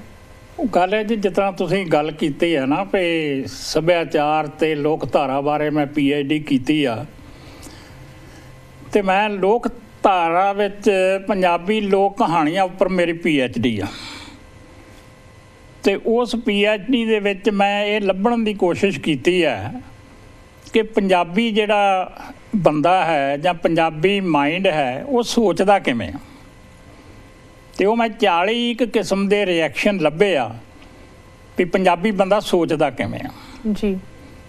ਤੇ ਉਹ ਆਪਣੀਆਂ ਸਮਾਜਿਕ, ਸੱਭਿਆਚਾਰਕ ਤੇ ਰਿਸ਼ਤੇਦਾਰੀ ਦੀਆਂ ਤੇ ਪ੍ਰਾਕਿਰਤਿਕ ਨਾਲ ਸੰਬੰਧਿਤ ਸਮੱਸਿਆਵਾਂ ਦਾ ਹੱਲ ਕਿਵੇਂ ਕਰਦਾ ਜੀ। ਔਰ ਉਹਨਾਂ ਦਾ ਜਿਹੜਾ ਸਭ ਤੋਂ ਵੱਡਾ ਰਿਐਕਸ਼ਨ ਆ ਨਾ ਪੰਜਾਬੀ ਲੋਕ ਕਹਾਣੀਆਂ 'ਚ ਆ, ਉਹ ਇਹ ਆ ਵੀ ਤੁਸੀਂ ਚਾਹੇ ਉਹ ਲੜਕੀ ਆ ਚਾਹੇ ਉਹ ਲੜਕਾ, ਉਹਦੀ ਸਭ ਤੋਂ ਪਹਿਲੀ ਸਮੱਸਿਆ ਇਹ ਆ ਵੀ ਚੰਗਾ ਵਰ ਘਰ ਕਿਵੇਂ ਪ੍ਰਾਪਤ ਕਰਨਾ ਜੀ। ਔਰ ਜੇ ਉਹ ਚੰਗਾ ਵਰ ਘਰ ਪ੍ਰਾਪਤ ਕਰ ਲੈਂਦੇ ਆ ਤੇ ਫਿਰ ਜਿਹੜੀ ਸਾਰੇ ਤੋਂ ਵੱਡੀ ਸਮੱਸਿਆ ਇਹ ਬਣਦੀ ਆ ਵੀ ਉਹ ਵਰ ਘਰ ਨੂੰ ਪਰਿਵਾਰ ਵਿੱਚ ਸਥਿਰ ਕਿਵੇਂ ਰੱਖਣਾ ਜੀ। ਜੇ ਪਰਿਵਾਰ ਔਰਤ ਵੱਲੋਂ ਜਾਂ ਮਰਦ ਵੱਲੋਂ ਟੁੱਟਦਾ ਤੇ ਉਸ ਨੂੰ ਕਿਹੜੀਆਂ ਜੁਗਤਾਂ ਨਾਲ ਵਾਪਸ ਉਸ ਢਾਂਚੇ ਵਿੱਚ, ਉਸ ਸੰਰਚਨਾ ਵਿੱਚ ਜਾਂ ਉਸ ਮਰਿਆਦਾ ਵਿੱਚ ਕਿਵੇਂ ਲਿਆਉਣਾ। ਬਿਲਕੁਲ। ਔਰ ਇਹੋ ਜਿਹੀਆਂ ਬਹੁਤ ਸਾਰੀਆਂ ਕਹਾਣੀਆਂ ਮੈਂ ਤਾਂ ਪੜ੍ਹ ਕੇ ਹੈਰਾਨ ਹੋਇਆ ਵੀ ਜਿਹਦੇ ਵਿੱਚ ਕੁਝ ਕੁੜੀਆਂ ਸ਼ਰਤ ਰੱਖਦੀਆਂ ਵੀ ਮੈਂ ਇਸ ਮੁੰਡੇ ਨਾਲ ਵਿਆਹ ਕਰਾਉਣਾ ਜੀ, ਜਿਹਨੂੰ ਮੈਂ ਇੰਝ ਕਹਿਆ ਕਰਾਂ, ਮੈਂ ਕੁੜੀ ਸ਼ਰਤ ਰੱਖਦੀ, ਉਧਰ ਮੁੰਡਾ ਸ਼ਰਤ ਰੱਖਦਾ, ਤੇ ਉਹ ਫਿਰ ਉਹ ਸ਼ਰਤਾਂ ਨੂੰ ਪੂਰੀਆਂ ਕਿਵੇਂ ਕਰਦੇ ਆ ਜੀ, ਤੇ ਉਹਨਾਂ ਦਾ ਸਾਂਭ ਸੰਭਾਲ ਕਿਵੇਂ ਕਰਦੇ ਆ। ਔਰ ਕਮਾਲ ਦੀ ਗੱਲ ਇਹ ਆ ਵੀ ਉਹਨਾਂ ਵਿੱਚ ਜਿਹੜੀ ਵੱਡੀ ਸਮੱਸਿਆ ਨਾ ਉਹ ਇਹ ਹੈਗੀ ਆ ਵੀ ਉਪਜੀਵਕਾ ਕਿਵੇਂ ਪੈਦਾ ਕਰਨੀ। ਵੀ ਸਭ ਤੋਂ ਪਹਿਲੀ ਸਮੱਸਿਆ ਇਹ ਆ ਵੀ ਖਾਣ ਪੀਣ ਦਾ ਘਰ ਦਾ ਪ੍ਰਬੰਧ ਕਿਵੇਂ ਕਰਨਾ, ਇਹ ਬੜੀ ਵੱਡੀ ਸਮੱਸਿਆ। ਬਿਲਕੁਲ। ਸੋ ਇਸੇ ਤਰੀਕੇ ਨਾਲ ਹੋਰ ਬੜੀਆਂ ਸਮੱਸਿਆਵਾਂ, ਉਹ ਤੇ ਬੜਾ ਲੰਮਾ ਸਮਾਂ ਚਾਹੀਦਾ ਸਾਨੂੰ ਡਿਸਕਸ ਕਰਨ ਲਈ ਜੀ। ਤੇ ਇਹ ਮੇਰਾ ਜਿਹੜਾ PhD ਦਾ ਥੀਸਿਸ ਸੀ, ਤੇ ਜਿਵੇਂ ਤੁਸੀਂ ਅੱਜ ਪ੍ਰੋਗਰਾਮ ਵੀ ਰੱਖਿਆ ਤੇ ਉਹਦੇ ਵਿੱਚ ਬਹੁਤ ਸਾਰੀਆਂ ਕਹਾਣੀਆਂ ਸਾਡੀ ਕਿਸਾਨੀ ਨਾਲ, ਸਾਡੇ ਵਾਈ ਖੇਤੀ ਨਾਲ ਜੀ ਔਰ ਸਾਡੀ ਉਪਜ ਨਾਲ ਬੜੀਆਂ ਸੰਬੰਧ ਰੱਖਦੀਆਂ ਹੋਈਆਂ। ਜੀ ਜੀ ਸਰ, ਤੁਸੀਂ ਇਸ ਸ਼ਰਤਾਂ ਦੀ ਗੱਲ ਕੀਤੀ ਤੇ ਆਪਸੀ ਤੁਸੀਂ ਇੱਕ ਪਾਸੇ ਇੱਕ ਸ਼ਰਤ ਰੱਖੀ ਹੋਈ, ਦੂਜੇ ਪਾਸੇ ਦੂਜੇ, ਇਹ ਟੀਚਾ ਤਾਂ ਆਪਾਂ ਇਸ ਕਿਸਾਨ ਮੋਰਚੇ ਨੂੰ ਲੈ ਕੇ ਵੀ ਅੱਗੇ ਲੈ ਕੇ ਜਾ ਸਕਦੇ ਹਾਂ। ਇਹ ਟੀਚਾ ਸਾਨੂੰ ਕਿਸਾਨ ਮੋਰਚੇ ਦੇ ਬਾਰੇ ਕੀ ਸਿਖਾਉਂਦਾ ਹੈ? ਤੁਹਾਡਾ ਉੱਥੇ ਐਕਸਪੀਰੀਅੰਸ ਔਨ ਦਾ ਗਰਾਊਂਡ ਰਿਹਾ, ਤੁਸੀਂ ਇਨ ਸ਼ਰਤਾਂ ਨੂੰ ਲੈ ਕੇ ਇਸ ਮੋਰਚੇ ਤੇ ਕਿਸ ਤਰ੍ਹਾਂ ਅਪਲਾਈ ਕਰ ਸਕਦੇ ਹੋ? ਦੇਖੋ ਜੀ, ਗੱਲ ਇਹ ਆ, ਜਦੋਂ ਤੁਸੀਂ ਕਿਸੇ ਦੇ ਵਿਚਾਰ ਦੇ ਤੱਕ ਪਹੁੰਚਣਾ ਹੁੰਦਾ ਜਾਂ ਉਹਦੀ ਮਾਨਸਿਕਤਾ ਵਿੱਚ ਪਹੁੰਚਣਾ ਹੁੰਦਾ, ਤੇ ਉਹ ਮਾਨਸਿਕਤਾ ਵਿੱਚ ਤੁਸੀਂ ਉਹਦੀ ਭਾਸ਼ਾ ਰਾਹੀਂ ਪਹੁੰਚ ਸਕਦੇ ਹੋ। ਹੁਣ ਤੁਸੀਂ ਜ਼ਿਮੀਂਦਾਰ ਕਿਸਾਨਾਂ ਦੀ ਜਿਹੜੀ ਭਾਸ਼ਾ, ਉਹਨਾਂ ਕਦੀ ਨਹੀਂ ਕਿਹਾ ਵੀ ਅਸੀਂ ਮੰਡੀ 'ਚ ਕਣਕ ਵੇਚ ਆਏ, ਝੋਨਾ ਵੇਚ ਆਏ ਨਾ। ਉਹ ਕਹਿਣਗੇ ਵੀ ਅਸੀਂ ਸੁੱਟ ਆਏ ਹਾਂ ਜੀ, ਝੋਨਾ ਸੁੱਟ ਆਏ ਹਾਂ, ਕਣਕ ਸੁੱਟ ਆਏ। ਉਹ ਸਾਰੀ ਸੁੱਟਣ ਦੀ ਗੱਲ ਹੀ ਕਰਦੇ। ਮਤਲਬ ਇਹਦਾ ਮਤਲਬ ਇਹ ਆ ਵੀ ਉਹਨਾਂ ਦੀ ਮਾਨਸਿਕਤਾ ਵਿੱਚ ਕਿਤੇ ਨਾ ਕਿਤੇ ਇਹ ਗੱਲ ਬੈਠੀ ਆ ਵੀ ਸਾਨੂੰ ਉਹ ਜਿਹੜਾ ਨਾ ਆਪਣਾ ਜਿਹੜਾ ਸਾਡੇ ਲਾਗਤ ਆ ਜਾਂ ਭਾਅ ਸਾਨੂੰ ਨਹੀਂ ਮਿਲ ਰਿਹਾ ਤੇ ਸਾਡੀ ਮਜਬੂਰੀ ਆ, ਅਸੀਂ ਹੋਰ ਕੋਈ ਕੰਮ ਹੁਣ ਤਾਂ ਲੱਗ ਪਏ। ਜ਼ਿਮੀਂਦਾਰਾਂ ਦੇ ਬੱਚੇ ਵੀ, ਕਿਸਾਨਾਂ ਦੇ ਬੱਚੇ ਵੀ ਬਹੁਤ ਸਾਰੇ ਕੰਮ ਕਰਨ ਲੱਗ ਪਏ ਆ ਜੀ ਜੀ, ਜਿਸ ਤਰ੍ਹਾਂ ਬਾਹਰ ਵੀ ਆਉਣ ਲੱਗ ਪਏ ਆ ਔਰ ਹੋਰ ਟੈਕਨੋਲੋਜੀ ਦੇ ਵਿੱਚ, ਕੰਪਿਊਟਰਾਂ ਵਿੱਚ, ਹਰ ਖੇਤਰ 'ਚ ਆਉਣ ਲੱਗ ਪਏ ਆ। ਪਰ ਉਦੋਂ ਜਦੋਂ ਅਸੀਂ ਛੋਟੇ ਛੋਟੇ ਹੁੰਦੇ ਸੀ ਨਾ, ਇਹ ਕੋਈ ਹੁਣ ਹੋਣੀ ਆ 50, 60, 17 ਸਾਲਾਂ ਦੀ ਗੱਲ ਜੀ, ਉਦੋਂ ਜਿਹੜੇ ਕਿਸਾਨਾਂ ਦੇ ਬੱਚੇ, ਉਹਨੂੰ ਕਿਸਾਨੀ ਤੋਂ ਬਗੈਰ ਕੁਝ ਕਰਨਾ ਹੀ ਨਹੀਂ ਆਉਂਦਾ ਜੀ, ਉਹਨਾਂ ਦੀ ਮਜਬੂਰੀ ਸੀ। ਤੇ ਇਸੇ ਤਰੀਕੇ ਨਾਲ ਇਕੱਲੇ ਕਿਸਾਨਾਂ ਦੀ ਗੱਲ ਨਹੀਂ, ਜਿਹੜੇ ਦੁਕਾਨਦਾਰੀ ਕਰਦੇ ਸੀਗੇ ਉਹਨਾਂ ਦੀ ਵੀ ਇਹੋ ਹੀ ਵਿਚਾਰਿਆਂ ਦੀ ਸਮੱਸਿਆ ਸੀ। ਤੇ ਮੁਹਾਵਰੇ ਬਣੇ ਉਹੀ, ਓੜਕ ਬੇਟਾ ਮੂਲਿਆ ਤੂੰ ਹੱਟੀ ਬਹਿਣਾ, ਉਹਨੂੰ ਵੀ ਹੋਰ ਕੁਝ ਨਹੀਂ ਕਰਨਾ ਆਉਂਦਾ। ਜੀ ਜੀ ਜੀ। ਪਰ ਜਿੱਥੋਂ ਤੱਕ ਕਿਸਾਨਾਂ ਦੀ ਗੱਲ ਹੁਣ ਚੱਲੀ ਆ ਪੰਜਾਬ ਦੇ ਵਿੱਚ, ਹੁਣ ਜਿਹੜੇ ਸਾਡੇ ਆ ਸੰਚਾਰ ਮਾਧਿਅਮ ਆਏ ਆ ਨਾ, ਚਾਹੇ ਉਹ ਇੰਟਰਨੈਟ ਆ ਗਿਆ, ਚਾਹੇ ਮੋਬਾਈਲ ਆ ਗਿਆ, ਚਾਹੇ ਟੈਲੀਵਿਜ਼ਨ ਆ ਗਿਆ, ਜਾਂ ਕੋਈ ਹੋਰ ਇਹੋ ਜਿਹੇ ਸਾਧਨ ਆ ਜਿਨ੍ਹਾਂ ਨਾਲ ਇਨਫੋਰਮੇਸ਼ਨ ਜਿਹੜੀ ਆ ਨਾ, ਇਨਫੋਰਮੇਸ਼ਨ ਦੀ ਸਪੀਡ ਬਹੁਤ ਵੱਧ ਗਈ ਆ। ਬਿਲਕੁਲ ਬਿਲਕੁਲ। ਔਰ ਉਹ ਜਿਹੜੀ ਇਨਫੋਰਮੇਸ਼ਨ ਦੀ ਸਪੀਡ ਵਧੀ ਹੋਈ ਆ ਨਾ, ਉਹਨੇ ਪੂਰੇ ਸੰਸਾਰ ਨੂੰ ਪ੍ਰਭਾਵਿਤ ਕੀਤਾ। ਹੁਣ ਅੱਜ ਇੱਥੇ ਕੋਈ ਘਟਨਾ ਵਾਪਰਦੀ ਆ, ਤੇ ਮੈਂ ਅੱਗੇ ਜਦੋਂ ਇੰਡੀਆ ਸੀਗਾ ਤੇ ਮੈਂ ਹੈਰਾਨ ਹੁੰਦਾ ਸੀ, ਇੰਡੀਆ ਵਿੱਚ ਖਬਰ ਉਹ ਬਾਅਦ 'ਚ ਆਉਂਦੀ ਸੀ, ਇੱਥੋਂ ਖਬਰ ਜਿਹੜੀ ਪਹਿਲਾਂ ਪਹੁੰਚ ਜਾਂਦੀ।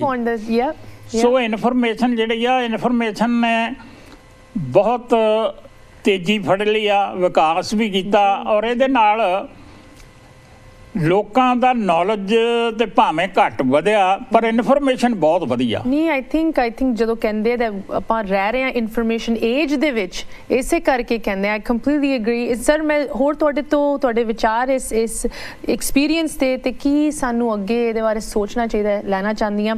ਸਾਡੇ ਬਾਕੀ ਗੈਸਟ ਵੀ ਮੈਂ ਸਾਰਿਆਂ ਦੇ ਨਾਲ ਇੰਟਰੋਡਿਊਸ ਕਰਦਾ। ਸਾਡੇ ਨਾਲ ਜੁੜੇ ਹਨ ਦਵਿੰਦਰ ਸਿੰਘ ਜੀ, ਜੋ ਕਿ ਫਾਊਂਡਿੰਗ ਟਰਸਟੀ ਸਿੱਖ ਸੈਂਟਰ ਵਰਜੀਨੀਆ ਦੇ, ਐਂਡ ਆਫ ਕੋਰਸ ਤੁਸੀਂ ਇੱਥੇ ਦੇ ਲੋਕਲ ਪੋਲਿਟਿਕਸ ਵਿੱਚ ਬਹੁਤ ਹੀ ਡੂੰਘੀ ਤੌਰ ਤੇ ਇਨਵੋਲਵਡ ਹੋ। ਸਰ, ਮੈਂ ਤੁਹਾਡੇ ਨਾਲ ਜ਼ਰੂਰ ਗੱਲ ਕਰਨਾ ਚਾਹਾਂਗੀ ਕਿ ਜਦੋਂ ਇਸ ਚੀਜ਼ ਨੂੰ ਅਗਰ ਆਪਾਂ ਇੰਡੀਆ ਤੋਂ ਕੱਢ ਕੇ ਅਗਰ ਯੂਨਾਈਟਿਡ ਸਟੇਟਸ ਦੀ ਮੇਨ ਸਟ੍ਰੀਮ ਪੋਲੀਟੀਕਲ ਸਿਸਟਮ ਦੇ ਵਿੱਚ ਇਸ ਗੱਲ ਨੂੰ ਲੈ ਕੇ ਆਉਣਾ ਹੈ, ਕੀ ਸਾਡੀ ਨੈਰੇਟਿਵ ਹੋਣਾ ਚਾਹੀਦਾ ਉਸ ਚੀਜ਼ ਨੂੰ, ਕੀ ਅਪਰੋਚ ਹੋਣੀ ਚਾਹੀਦੀ ਹੈ।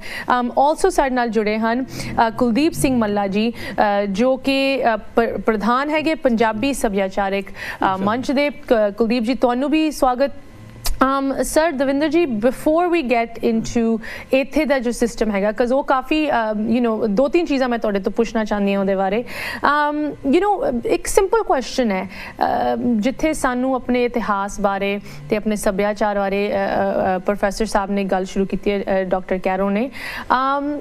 ਪੰਜਾਬ ਦੀ ਜੋ ਦੇਣ ਰਹੀ ਹੈ ਖਾਸ ਕਰਕੇ ਇੱਕ ਰੈਵੋਲੂਸ਼ਨ, ਇੱਕ ਇਨਕਲਾਬੀ ਤੌਰ ਤੇ ਕੀ ਤੁਸੀਂ ਕਹਿ ਸਕਦੇ ਹੋ ਉਹਨਾਂ ਲਈ ਜਿਨ੍ਹਾਂ ਨੂੰ ਸ਼ਾਇਦ ਇਹਦੀ ਜਾਣਕਾਰੀ ਨਾ ਹੋਵੇ, ਜੋ ਇੱਥੇ ਦੇ ਪਲੇ ਬੜੇ ਬੱਚੇ ਹੈ, ਸੈਕੰਡ ਜਨਰੇਸ਼ਨ ਹੈਗੀ, ਜਿਨ੍ਹਾਂ ਨੂੰ ਉਹਨਾਂ ਦੇ ਨਾਂ ਪਤਾ ਹੈਗੇ ਬਟ ਇੰਨੀ ਗਹਿਰਾਈ ਨਾਲ ਇਹ ਨਹੀਂ ਪਤਾ ਕਿ ਪੰਜਾਬ ਦੀ ਕੀ ਦੇਣ ਰਹੀ ਹੈ, ਉਹਨਾਂ ਨੂੰ ਤੁਸੀਂ ਕੀ ਕਹਿ ਸਕਦੇ ਹੋ? ਹਾਂਜੀ ਅਸ਼ਮਿਤਾ ਜੀ, ਸਾਰਿਆਂ ਤੋਂ ਪਹਿਲਾਂ ਜਿੰਨੇ ਵੀ ਜਸ ਪੰਜਾਬੀ ਦੇ ਸਰੋਤੇ ਨੇ ਉਹਨਾਂ ਨੂੰ ਪਿਆਰ ਭਰੀ ਸਤਿ ਸ੍ਰੀ ਅਕਾਲ ਤੇ ਜਸ ਪੰਜਾਬੀ ਦਾ ਬੜਾ ਸਵਾਗਤ ਕਰਦੇ ਹਾਂ ਅਸੀਂ ਵਾਸ਼ਿੰਗਟਨ ਡੀਸੀ ਏਰੀਆ ਵਿੱਚ।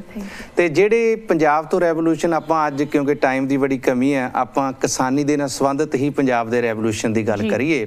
ਆਮ ਤੌਰ ਤੇ ਸਾਰੇ ਜਾਣਦੇ ਨੇ ਕਿ 1907 ਵਿੱਚ ਅਜੀਤ ਸਿੰਘ ਜੋ ਕਿ ਭਗਤ ਸਿੰਘ ਜੀ ਦੇ ਚਾਚਾ ਜੀ ਸਨ, ਉਹਨਾਂ ਨੇ ਪਗੜੀ ਸੰਭਾਲ ਜੱਟਾ ਅੰਦੋਲਨ ਸ਼ੁਰੂ ਕੀਤਾ।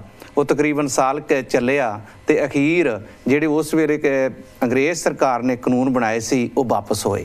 ਟਾਈਮ ਬਹੁਤ ਲੱਗਿਆ ਪਰ ਵਾਪਸ ਹੋਏ। ਕਾਨੂੰਨ ਜਿਹੜੇ ਸੀਗੇ ਸਿਮਿਲਰ ਸੀ, ਉਹ ਵੀ ਲੈਂਡ ਐਕੁਜੀਸ਼ਨ ਸਿਮਿਲਰ ਸੀਗੇ।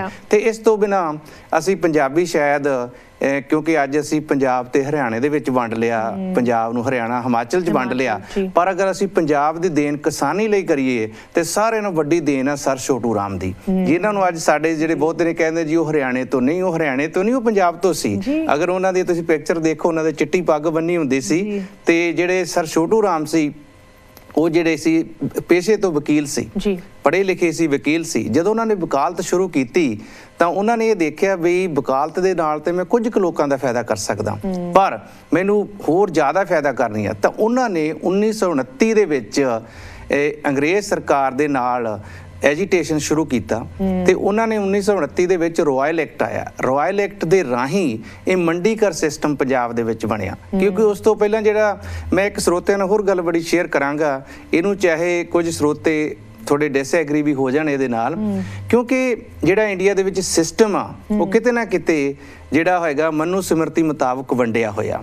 ਉਹਦੇ ਵਿੱਚ ਜਿਹੜਾ ਬ੍ਰਾਹਮਣ ਹੈ ਉਹ ਆਪਣੇ ਨੂੰ ਸਾਰਿਆਂ ਨੂੰ ਉੱਪਰ ਸਮਝਦਾ, ਖਸ਼ਤਰੀ ਦੂਜੇ ਨੰਬਰ ਤੇ, ਜਿਹੜੇ ਅਸੀਂ ਜੱਟ ਭਰਾ ਪ੍ਰੋਗਰਾਮ ਤੇ ਵੀ ਬੈਠੇ ਆ, ਅਸੀਂ ਵੈਸ਼ ਦੇ ਵਿੱਚ ਆਉਣਾ ਜੋ ਕਿ ਤੀਸਰੇ ਹੈਗੇ ਆ, ਤੇ ਉਸ ਤੋਂ ਬਾਅਦ ਸੂਦਰ ਆਉਂਦੇ ਨੇ। ਸੋ ਇਸ ਕਰਕੇ ਜਿਹੜਾ ਉਹ ਸਿਸਟਮ ਸੀਗਾ, ਉਹ ਸਿਸਟਮ ਦੇ ਵਿੱਚ ਜਿਹੜੀ ਖਰੀਦ ਕਰਦੇ, ਜਿਵੇਂ ਹੁਣੇ ਡਾਕਟਰ ਸਾਹਿਬ ਦੱਸ ਰਹੇ ਸੀ ਕਿ ਜੱਟ ਕਹਿੰਦਾ ਮੈਂ ਜ਼ਮੀਨ ਮੰਡੀ ਦੇ ਵਿੱਚ ਸੁੱਟਣ ਚੱਲਿਆ, ਉਹ ਜਿਹੜਾ ਸਿਸਟਮ ਸੀ 1929 ਤੋਂ ਪਹਿਲਾਂ, ਉਹਦੇ ਵਿੱਚ ਜਿਹੜੇ ਖੱਤਰੀ ਸੀ ਉਹ ਉਹ ਖਰੀਦਦੇ ਸੀ ਕਿਸਾਨਾਂ ਤੋਂ।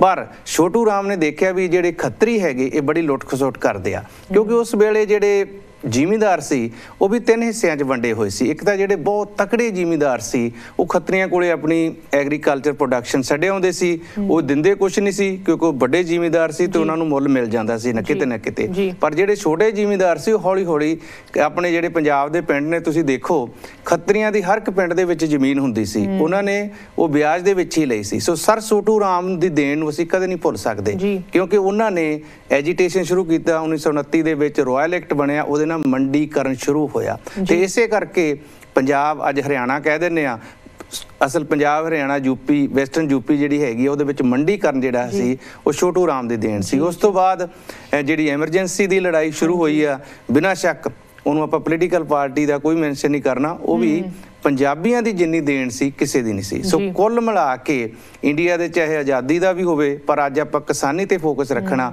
ਕਿਸਾਨੀ ਦੇ ਸਾਰੇ ਰੈਵੋਲੂਸ਼ਨ ਪੰਜਾਬ ਤੋਂ ਸ਼ੁਰੂ ਹੋਏ ਨੇ। ਤੇ ਇੱਕ ਮੈਂ ਗੱਲ ਐਡ ਕਰਾਂਗਾ ਸਰੋਤਿਆਂ ਨੂੰ ਵੀ, ਛੋਟੂ ਰਾਮ ਦਾ ਨੈਗੋਸ਼ੀਏਟ ਕਰਨ ਦਾ ਤਰੀਕਾ ਕਿਹੋ ਜਿਹਾ ਸੀ। ਇੱਕ ਵਾਰ ਉਹਨਾਂ ਨੇ ਅੰਗਰੇਜ਼ਾਂ ਨੇ ਕਿਹਾ ਜਿਹੜੀ ਕਣਕ ਹੈ ਅਸੀਂ ਤੁਹਾਡੀ 7 ਰੁਪਏ ਮਣ ਤੇ ਲਵਾਂਗੇ, ਤੇ ਉਹ ਕਹਿੰਦਾ ਨਹੀਂ, ਅਸੀਂ ਜੇ ਹੈਗੀ ਜਿਹੜੀ ਕਣਕ 9 ਰੁਪਏ ਮਣ ਤੋਂ ਘੱਟ ਨਹੀਂ ਜੇ ਵੇਚਣੀ, ਤੇ ਉਹ ਕਹਿੰਦੇ ਫਿਰ ਅਸੀਂ ਨਹੀਂ ਲਵਾਂਗੇ। ਨੈਗੋਸ਼ੀਏਸ਼ਨ ਖਤਮ ਹੋ ਗਈ ਤੇ ਬਾਅਦ ਚ ਅੰਗਰੇਜ਼ਾਂ ਨੇ ਸੋਚਿਆ ਵੀ ਇਹ ਤੇ ਜੇ ਏਜੰਟਸ ਨਹੀਂ ਆਏਗੇ ਤੇ ਲੋਕਾਂ ਨੂੰ ਕਿੱਥੋਂ ਮਿਲੇਗਾ, ਤੇ ਉਹ ਕਹਿੰਦੇ ਹਾਂਜੀ ਅਸੀਂ ਤੁਹਾਨੂੰ 9 ਰੁਪਏ ਦੇ ਦਾਂਗੇ। ਉਹ ਕਹਿੰਦਾ ਉਹ ਪੁਰਾਣੀ ਗੱਲ ਸੀ, ਹੁਣ 11 ਰੁਪਏ ਮਣ ਵੇਚਾਂਗੇ। ਨਵੀਂ ਆਫਰ ਹੈ ਟੇਬਲ ਤੇ। ਫਿਰ ਜੱਟਾਂ ਦੀ ਉਸ ਵੇਲੇ ਜਿਹੜੀ ਕਣਕ ਸੀ $11 ਪਰ ਮਣ ਵੇਚੀ ਗਈ। ਸੋ ਇੱਕ ਮੈਂ ਸੈਲ ਟਾਈਮ ਜ਼ਿਆਦਾ ਲੈ ਗਿਆ ਤੇਰੇ ਕੁਐਸਚਨ ਦਾ, ਮੈਂ ਇੱਕ ਚੀਜ਼ ਐਡ ਕਰਦੇ ਹਾਂ, ਕਿਉਂਕਿ ਇਹ ਜਿਹੜਾ ਅੱਜ ਕਿਸਾਨੀ ਦਾ ਚੱਲ ਰਿਹਾ ਇਹਦੇ ਵਿੱਚ ਸਪੈਸ਼ਲੀ ਜਿਹੜੇ ਆਪਣੇ ਬਾਹਰਲੇ ਦੇਸ਼ ਨੇ, ਅਮਰੀਕਾ ਕੈਨੇਡਾ, ਉੱਥੇ ਕਿਤੇ ਨਾ ਕਿਤੇ 2 ਮੂਵਮੈਂਟਾਂ ਨਾਲ ਜੋੜੀ ਜਾਂਦੇ ਨੇ। ਇੱਕ ਪਾਸੇ ਉਹਨੂੰ ਕਹਿੰਦੇ ਨੇ ਜੀ ਇਹ ਜਿਹੜੀ ਸੈਪਰੇਟਸ ਮੂਵਮੈਂਟ ਵੀ ਕਹੀ ਜਾਂਦੇ ਨੇ, ਪਰ ਮੈਂ ਉਹਦੇ ਨਾਲ ਸਰ ਛੋਟੂ ਰਾਮ ਦਾ ਇੱਕ ਸਾਰਿਆਂ ਨੂੰ ਤਹਿ ਦਿਲੋਂ ਧੰਨਵਾਦੀ ਹੋਣਾ ਚਾਹੀਦਾ ਹੈ, ਕਿਉਂਕਿ ਜਦੋਂ ਇੱਕ ਪਾਸੇ ਉਹ ਅੰਗਰੇਜ਼ਾਂ ਨਾਲ ਲੜ ਰਹੇ ਸੀ, ਦੂਸਰੇ ਪਾਸੇ ਸੈਕੰਡ ਵਰਲਡ ਵਾਰ ਸ਼ੁਰੂ ਹੋ ਗਈ, ਤੇ ਸਰ ਛੋਟੂ ਰਾਮ ਜੀ ਨੇ ਕੱਲੇ ਪਿੰਡ 'ਚ ਜਾ ਕੇ ਲੋਕਾਂ ਨੂੰ ਕਿਹਾ ਆਰਮੀ ਦੇ ਵਿੱਚ ਭਰਤੀ ਹੋਵੋ, ਲੋੜ ਹੈ। ਤੇ ਜਦੋਂ ਉੱਥੇ ਦੇ ਜਿਹੜੇ ਉਸ ਵੇਲੇ ਦੇ ਜਿਹੜੇ ਸੀਗੇ ਲੀਡਰ, ਉਹ ਕਹਿੰਦੇ ਸੀ ਤੂੰ ਗਦਾਰ ਹੈਗਾ ਤੇ ਤੂੰ ਅੰਗਰੇਜ਼ਾਂ ਨਾਲ ਰਲ ਗਿਆ। ਉਹ ਕਹਿੰਦਾ ਨਹੀਂ,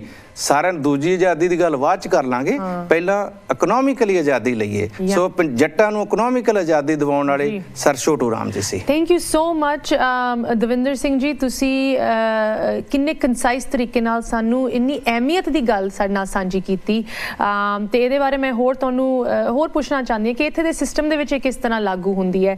ਕੁਲਦੀਪ ਸਿੰਘ ਜੀ, ਤੁਹਾਡੇ ਤੋਂ ਵੀ ਮੈਂ ਗੱਲ ਕਰਨਾ ਚਾਹੁੰਦੀ ਹਾਂ। ਇੱਕ ਛੋਟੀ ਜਿਹੀ ਬ੍ਰੇਕ ਲਈ ਸਾਨੂੰ ਰੁਕਣਾ ਪੈ ਰਿਹਾ। ਵਿਊਅਰਸ ਕਿਤੇ ਨਾ ਜਾਓ, ਗੱਲ ਇਸੇ ਤਰ੍ਹਾਂ ਜਾਰੀ ਰਹੇਗੀ ਬ੍ਰੇਕ ਤੋਂ ਉਸ ਪਾਰ।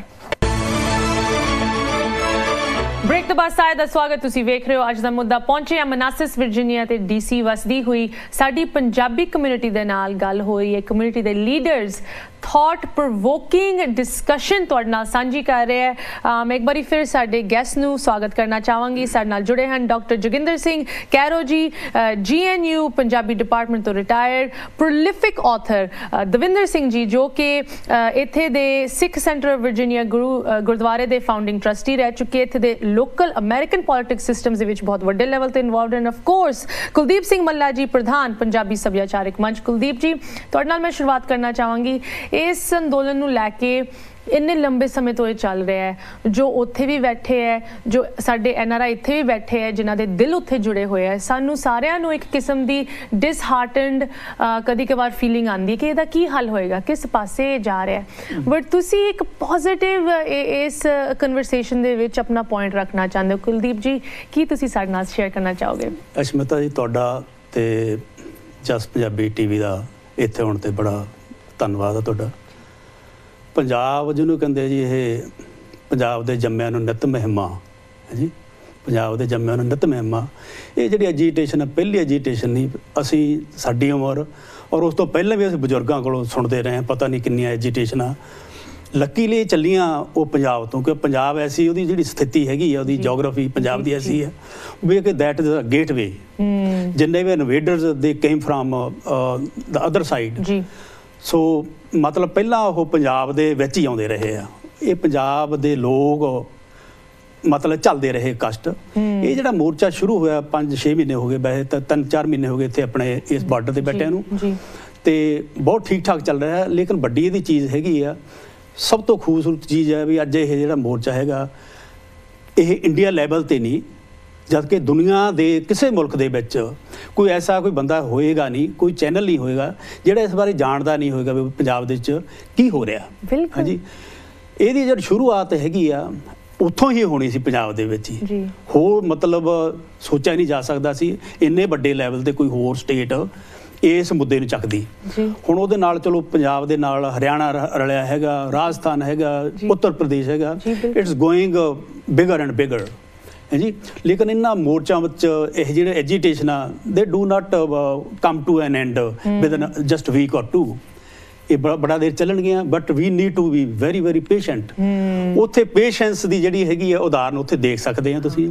ਇੰਨੀ ਸਰਦੀ ਦੇ ਵਿੱਚ ਲੋਕ ਹੈ ਜੀ ਬੈਠੇ ਆ, ਉਹਦੀ ਸਾਡੀ ਮਾਤਾਵਾਂ ਬੈਠੀਆਂ, ਬਜ਼ੁਰਗ ਬੈਠੇ ਆ, ਬੱਚੇ ਬੈਠੇ ਹੈਗੇ ਆ, ਲੇਕਿਨ ਹੈ ਲੱਗਦਾ ਮੈਨੂੰ ਗੁਰੂ ਦਾ ਆਸਰਾ ਹੈਗਾ ਉੱਥੇ। ਠੀਕ ਠਾਕ, ਉਹਨਾਂ ਨੇ ਕਿਸੇ ਨੇ ਅੱਜ ਤੱਕ ਕੰਪਲੇਂਟ ਨਹੀਂ ਕੀਤੀ ਵੀ ਸਾਨੂੰ ਸਰਦੀ ਲੱਗ ਰਹੀ ਆ, ਹੈ ਜੀ, ਕੋਈ ਬੰਦਾ ਬਿਮਾਰ ਨਹੀਂ ਹੈਗਾ। ਲੇਕਿਨ ਦੇਖੋ ਜੀ ਉੱਥੇ ਕੁਦਰਤੀ ਹੈਗੀ, ਮਤਲਬ ਦੱਸ ਰਹੇ ਹੈਗੇ ਵੀ ਸਾਰੀ ਦੁਨੀਆ ਦੇ ਵਿੱਚ ਆਪਣੇ ਨਿਊਜ਼ ਚੈਨਲਾਂ ਦੁਆਰਾ ਜਾਂ ਜਿਹੜਾ ਸੋਸ਼ਲ ਮੀਡੀਆ, ਉਹਦੇ ਉੱਤੇ ਕੋਈ ਬੰਦਾ ਪੰਜਾਬੀ ਬੈਠਾ ਉਹਦੀ ਮਤਲਬ ਜਿਹੜੀ ਅਟੈਚਮੈਂਟ ਹੈਗੀ ਉਹਦੇ ਨਾਲ ਹੈਗੀ। ਦਿਨ ਰਾਤ ਲੋਕ ਉਹਦੇ ਲਈ ਦੁਆਵਾਂ ਕਰਦੇ ਹੈਗੇ ਆ। ਅੱਜ ਅਸੀਂ ਕਹਿੰਦੇ ਹੈਗੇ ਆ ਉੱਥੇ ਜਿਹੜੇ ਸਾਡੇ ਭਰਾ ਬੈਠੇ ਆ, ਸਾਡੇ ਬਜ਼ੁਰਗ ਬੈਠੇ ਆ, ਵੀ ਸਾਡੇ ਵੱਲੋਂ ਉਦਾਸ ਨਾ ਹੋਣ, ਸਾਡੀਆਂ ਆਤਮਾਵਾਂ ਜਿਹੜੀਆਂ ਹੈਗੀਆਂ ਉੱਥੇ ਉਹਨਾਂ ਨਾਲ ਜੁੜੀਆਂ। ਦਿਨ ਰਾਤ ਅਸੀਂ ਸੋਚਦੇ ਹਾਂ ਵੀ ਅੱਜ ਉੱਥੇ ਚੰਗੀ ਖੈਰ ਦੀ ਖਬਰ ਆਏਗੀ। ਸਾਡੀਆਂ ਜਿਹੜੇ ਹੈਗੀਆਂ ਦੁਆਵਾਂ ਉਹਨਾਂ ਦੇ ਨਾਲ ਹੈਗੀਆਂ। ਤੇ ਮਤਲਬ ਇਹ ਆ ਵੀ ਦੇਰ ਲੱਗੇਗੀ, ਕਿਉਂਕਿ ਕਹਾਵਤ ਹੈ ਜੀ, ਪੁਰਾਣੀ ਗੱਲ, ਵੀ ਜਿਹੜੀਆਂ ਇਤਿਹਾਸ ਜਿਹੜਾ ਹੈਗਾ ਸਿਰਜਿਆ ਹੈਗਾ ਉਹ ਸਿਰਜਣ ਵਾਲੇ ਬੰਦਿਆਂ ਦਾ, ਲੇਕਿਨ ਜਿਹੜੀ ਦੁਨੀਆ ਨੂੰ ਉਸ ਟਾਈਮ ਦੇ ਉੱਪਰ ਉਹਨਾਂ ਨੂੰ ਮੂਰਖ ਵੀ ਕਹਿੰਦੀ ਰਹੀ ਆ, ਹੈ ਜੀ, ਆਪਣਾ ਕੁਰਾਈਏ ਵੀ ਕਹਿੰਦੀ ਰਹੀ ਆ, ਬਟ ਦੋਜ਼ ਪੀਪਲ ਦੇ ਮੇਡ ਦਾ ਹਿਸਟਰੀ। ਬਿਲਕੁਲ ਇੱਕ ਦਿਨ ਐਸਾ ਆਏਗਾ ਸਮਿਸਤਾ ਜੀ, ਜਦੋਂ ਇਹ ਇਤਿਹਾਸ ਲਿਖਿਆ ਜਾਵੇਗਾ ਵੀ these people they did it। Absolutely, absolutely। ਹਾਂਜੀ, ਮਤਲਬ ਮੈਂ ਆਪਣੇ ਜਿਹੜੇ ਹੋਰ ਸਾਡੇ ਸੱਜਣ ਹੈਗੇ ਆ NRIs, they are sitting anywhere in the world ਵੀ ਤੁਸੀਂ ਡਿਸਕਰੇਜ ਨਾ ਹੋਇਓ। ਬਾਕੀ ਜਿਹੜੇ ਕਿਉਂਕਿ ਇਹ ਛੋਟਾ ਕੰਮ ਨਹੀਂ ਹੁੰਦਾ ਜਿਹੜੀ ਐਜੀਟੇਸ਼ਨ ਨੂੰ ਚਲਾਉਣਾ, ਅਸੀਂ ਇੱਥੇ 10 ਬੰਦੇ ਇਕੱਠੇ ਨਹੀਂ ਹੋ ਸਕਦੇ, ਬਹੁਤ ਔਖਾ ਹੈਗਾ। But there are more than 300,000 people are there. 2 ਜਾਂ 3 ਲੱਖ ਬੰਦੇ ਇਕੱਠੇ ਹੋਣੇ ਇੱਕ ਨਿੱਕੀ ਮੋਟੀ ਗੱਲ ਨਹੀਂ ਹੈਗੀ। They are sitting there for more than 3 months। ਬਿਲਕੁਲ, ਐਂਡ ਡਟ ਕੇ ਬੈਠੇ ਹੋਏ, ਡਟ ਕੇ ਬੈਠੇ ਆ ਜੀ। ਮਤਲਬ ਜਿੱਦਾਂ ਚੜ੍ਹਦੀ ਕਲਾ ਦੀ ਪਰਸੋਨੀਫਿਕੇਸ਼ਨ ਸਾਨੂੰ ਉੱਥੇ ਬਾਰਡਰ ਤੇ ਕਿਉਂਕਿ ਕਿਸੇ ਚੀਜ਼ ਦੀ ਨਿੰਦਾ ਕਰਨਾ, ਕ੍ਰਿਟਿਸਾਈਜ਼ ਕਰਨਾ, ਦੈਟ ਇਜ਼ ਵੈਰੀ ਈਜ਼ੀ। ਲੇਕਿਨ ਦੇਖੋ ਬੰਦੇ ਉਹ ਕਿੰਨੀ ਸ਼ਾਨਦਾਰ ਉਦਾਹਰਨ ਹੈਗੀ ਹੈ ਵੀ ਉਹ ਕਿਵੇਂ ਕਰ ਰਹੇ ਆ, how they handle it. I think ਤੁਹਾਡਾ ਇਹ ਪੁਆਇੰਟ ਬਹੁਤ ਸਭ ਤੋਂ ਪੋਜ਼ਿਟਿਵ ਸਿਲਵਰ ਲਾਈਨਿੰਗ ਇਹੀ ਹੈਗੀ ਕਿ ਉਸ ਸ਼ਾਂਤਮਈ ਏਕਤਾ ਕਰਕੇ ਹੀ ਪੂਰੀ ਦੁਨੀਆ ਅੱਜ ਜਾਣਦੀ ਹੈ, ਨਾ ਕਿ ਪੰਜਾਬ ਨੂੰ ਬਟ ਇਸ ਅੰਦੋਲਨ ਨੂੰ, ਉਹਨਾਂ ਦੀ ਲੜਾਈ ਨੂੰ।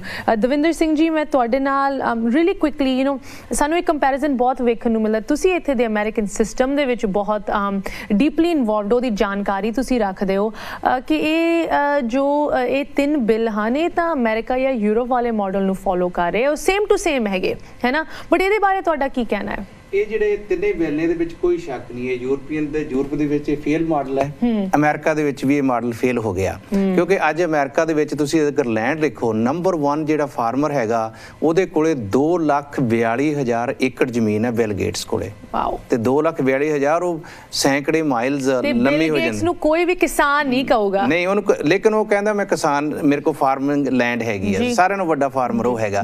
ਕਿਉਂਕਿ ਇਹ ਜਿਹੜੇ ਪਰ ਜਿੰਨੀ ਵੀ ਦੁਨੀਆ ਨਾ ਇਸਮਤਾ ਜੀ, ਉਹਦੇ ਵਿੱਚ ਫਾਰਮਿੰਗ ਜਿਹੜੀ ਹੈਗੀ ਆ ਉੱਥੇ ਦੀਆਂ ਸਾਰੀਆਂ ਸਰਕਾਰਾਂ ਨੂੰ ਪਤਾ ਕਿ ਇਹ ਇੱਕ ਇਹੋ ਜਿਹੀ ਇੰਡਸਟਰੀ ਹੈ ਜਿਹਦੇ ਵਿੱਚ ਫਾਰਮ ਪੈਸੇ ਨਹੀਂ ਬਣਾ ਸਕਦਾ ਫਾਰਮਰ। ਉਹਦੀ ਜਿਹੜੀ ਇਨਕਮ ਹੈ ਉਹ ਕਦੇ ਵੀ ਇਨਫ ਨਹੀਂ ਹੋਏਗੀ। ਜਿਵੇਂ ਹੁਣ ਅਮਰੀਕਾ ਦੇ ਵਿੱਚ ਇਹਨਾਂ ਨੂੰ ਪਤਾ ਵੀ ਫਾਰਮਰ ਦੇ ਸਿਰ ਤੇ ਕਰਜ਼ਾ, ਇਹਨਾਂ ਨੇ ਹੁਣੇ ਜਿਹੜਾ 1.9 ਟ੍ਰਿਲੀਅਨ ਦਾ ਬਿੱਲ ਪਾਸ ਕੀਤਾ ਹੈ, ਉਹਦੇ ਵਿੱਚ ਜਿਹੜੇ ਅਫਰੀਕਨ ਅਮਰੀਕਨ ਫਾਰਮਰ ਨੇ ਜਿੰਨਾ ਉਹਨਾਂ ਦੇ ਉੱਤੇ ਲੋਨ ਹੈ ਉਹਦਾ 120% ਦੇਤਾ। 10 ਬਿਲੀਅਨ ਐਡੀਸ਼ਨਲ ਜਾ ਦਿੱਤਾ, ਕਿਉਂਕਿ ਉਹ 120% ਉਹਨਾਂ ਨੂੰ ਵਾਪਸ ਦੇਤਾ। ਅਗਰ ਤੁਸੀਂ ਪਿਛਲੇ ਸਾਲ ਦੇ 2019 ਦੇ ਅੰਕੜੇ ਚੱਕੋ, 2020 ਦੇ ਤਾਂ ਅਜੇ ਆਏ ਨਹੀਂ। ਸਾਰਿਆਂ ਨੂੰ ਵੱਧ ਕਿਸਾਨੀ ਨੂੰ ਸਬਸਿਡੀ ਦਿੱਤੀ ਹੈ ਚਾਈਨਾ ਨੇ। Number 1 China, number 2 European union, Indonesia ਤੇ ਦੈਨ ਅਮਰੀਕਾ। ਤੇ ਇਹ ਅਮਰੀਕਾ ਜਿਹੜਾ ਹੈਗਾ ਬਿਲੀਅਨ ਡਾਲਰ ਦਿੰਦਾ। ਤੇ ਇੱਥੇ ਦੇ ਜਿਹੜੇ ਪੋਲੀਟੀਸ਼ੀਅਨ ਨੇ ਇਹ ਕਿਤੇ ਨਾ ਕਿਤੇ ਇਹਨਾਂ 'ਚ ਸਿਸਟਮ 'ਚ ਇਮਾਨਦਾਰੀ ਹੈ। ਤੇ ਜਦੋਂ ਵੀ ਕੋਈ ਬਿੱਲ ਫਾਰਮਰ ਦੇ ਹੱਕ ਦੇ ਵਿੱਚ, ਫਾਰਮਿੰਗ ਦੇ ਉੱਤੇ ਕੋਈ ਬਿੱਲ ਆਉਂਦਾ ਹੈ, ਮਿਡ ਵੈਸਟ ਦੇ ਜਿੰਨੇ ਸੈਨੇਟਰ ਨੇ, ਜਿੰਨੇ ਕਾਂਗਰਸਮੈਨ ਨੇ, ਰਿਗਾਰਡਲੈਸ ਆਫ ਪਾਰਟੀ, ਉਹ ਇਕੱਠੇ ਹੋ ਜਾਂਦੇ ਨੇ ਉਹਦੀ ਸਪੋਰਟ ਕਰਨ ਲਈ। ਸੋ ਜਿਹੜਾ ਸਿਸਟਮ ਹੈਗਾ, ਇਹਨਾਂ ਨੇ ਦੇਖ ਲਿਆ ਵੀ ਇਹ ਫਾਰਮਿੰਗ ਜਿਹੜੀ ਕੰਟੈਕਟ ਫਾਰਮ ਦੇ ਨਾਲ ਜਿਹੜੀ ਫਾਰਮਿੰਗ ਇਹਨਾਂ ਨੇ ਖਤਮ ਕਰ ਦਿੱਤੀ, ਉਹਦਾ ਨੈਗੇਟਿਵ ਇਫੈਕਟ ਹੈ। ਪਰ ਉਹਨੂੰ ਠੀਕ ਕਰਨ ਲਈ ਇਹ ਸਬਸਿਡੀ ਦਿੰਦੇ ਆ। ਇੰਡੀਆ, ਮੈਂ ਸਰੋਤੇ ਨੂੰ ਦੱਸਾਂ ਕਿ ਇੰਡੀਆ ਇੱਕੋ ਇੱਕ ਦੇਸ਼ ਆ ਜਿਸ ਦੇ ਵਿੱਚ 2019 ਦੇ ਵਿੱਚ ਫਾਰਮਰ ਨਾਲੋਂ ਜਿਹੜੀ ਵੱਧ ਸਬਸਿਡੀ ਸੀਗੀ ਉਹ ਕੰਜ਼ਿਊਮਰ ਨੂੰ ਦਿੱਤੀ ਗਈ।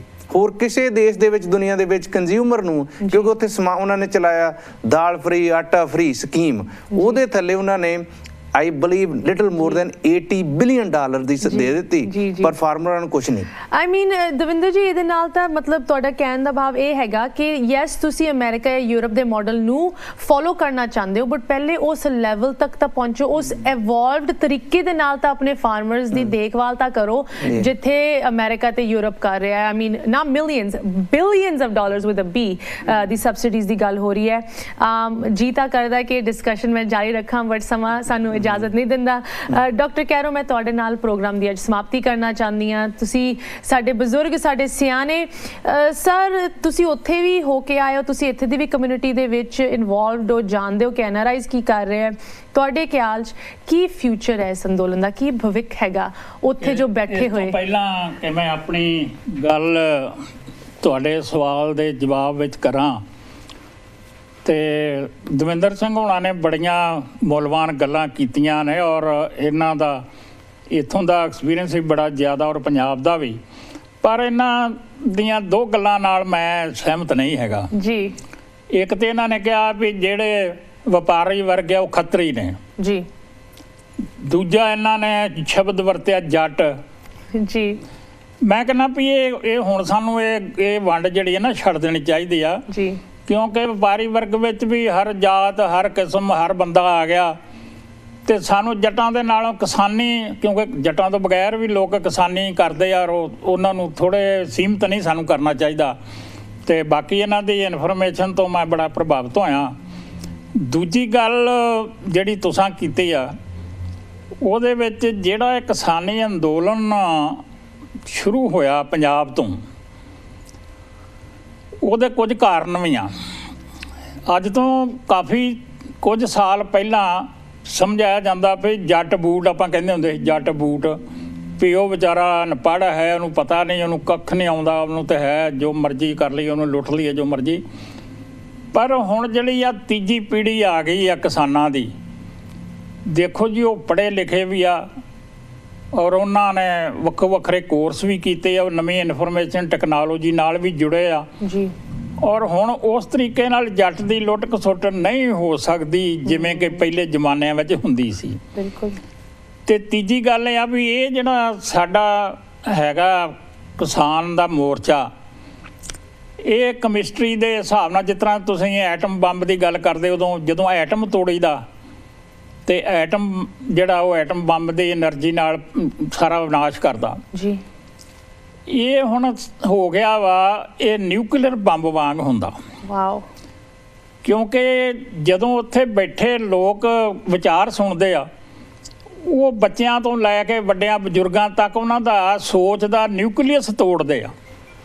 ਐਬਸੋਲੂਟਲੀ। ਤੇ ਉਹ ਨਿਊਕਲੀਅਸ ਤੋੜਦੇ ਆ, ਉਹ ਗਾਂ ਦੂਜਿਆਂ ਦਾ ਤੋੜਦਾ, ਉਹ ਦੂਜਿਆਂ ਦਾ ਤੋੜਦਾ, ਉਹ ਦੂਜਿਆਂ ਦਾ ਤੋੜਦਾ ਜੀ।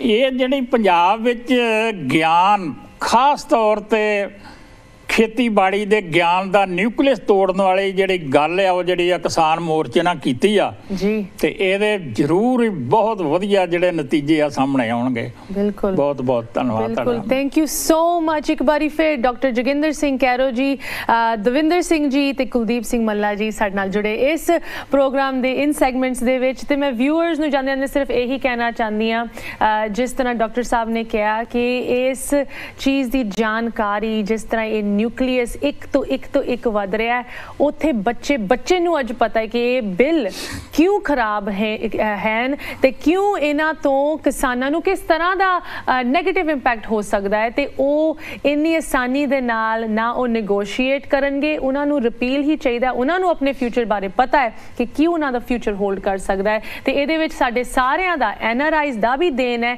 ਜਿਸ ਤਰ੍ਹਾਂ ਇਨਫੋਰਮੇਸ਼ਨ ਆਪਾਂ ਇੱਕ ਤੋਂ ਇੱਕ ਗਾਂ ਤੋਂ ਗਾਂ ਅੱਗੇ ਸ਼ੇਅਰ ਕਰ ਰਹੇ ਹਾਂ, ਉਹਦੇ ਵਿੱਚ ਸਾਡੀ ਬਹੁਤ ਇੰਪੋਰਟੈਂਟ ਆਪਾਂ ਕਹਿ ਸਕਦੇ ਹਾਂ ਸਪੋਰਟ ਆਪਾਂ ਪਾ ਰਹੇ ਅੰਦੋਲਨ ਦੇ ਵਿੱਚ। ਇਹਦੇ ਨਾਲ ਹੀ ਮੈਂ ਪ੍ਰੋਗਰਾਮ ਦੀ ਸਮਾਪਤੀ ਕਰਦੀ ਹਾਂ। ਮਨਾਸਿਸ ਵਰਜੀਨੀਆ, ਇੱਥੇ ਦੀ DC ਮੈਰੀਲੈਂਡ ਵਰਜੀਨੀਆ ਵਸਦੀ ਹੋਈ ਕਮਿਊਨਿਟੀ ਦੇ ਨਾਲ ਗੱਲ ਹੋਈ। ਉਮੀਦ ਹੈ ਤੁਹਾਨੂੰ ਇਹ ਪ੍ਰੋਗਰਾਮ ਵਧੀਆ ਲੱਗਿਆ ਹੋਵੇਗਾ। ਤੁਸੀਂ ਸਾਨੂੰ ਆਪਣੇ ਕਮੈਂਟਸ, ਕੁਐਸਚਨਸ, ਫੀਡਬੈਕ ਜ਼ਰੂਰ ਲਿਖ ਸਕਦੇ ਹੋ। info@justbroadcasting.com, ashmita@justbroadcasting.com। ਹੁਣ ਸਾਨੂੰ ਸਾਰਿਆਂ ਨੂੰ ਦਿਓ ਇਜਾਜ਼ਤ। ਸਤਿ ਸ਼੍ਰੀ ਅਕਾਲ।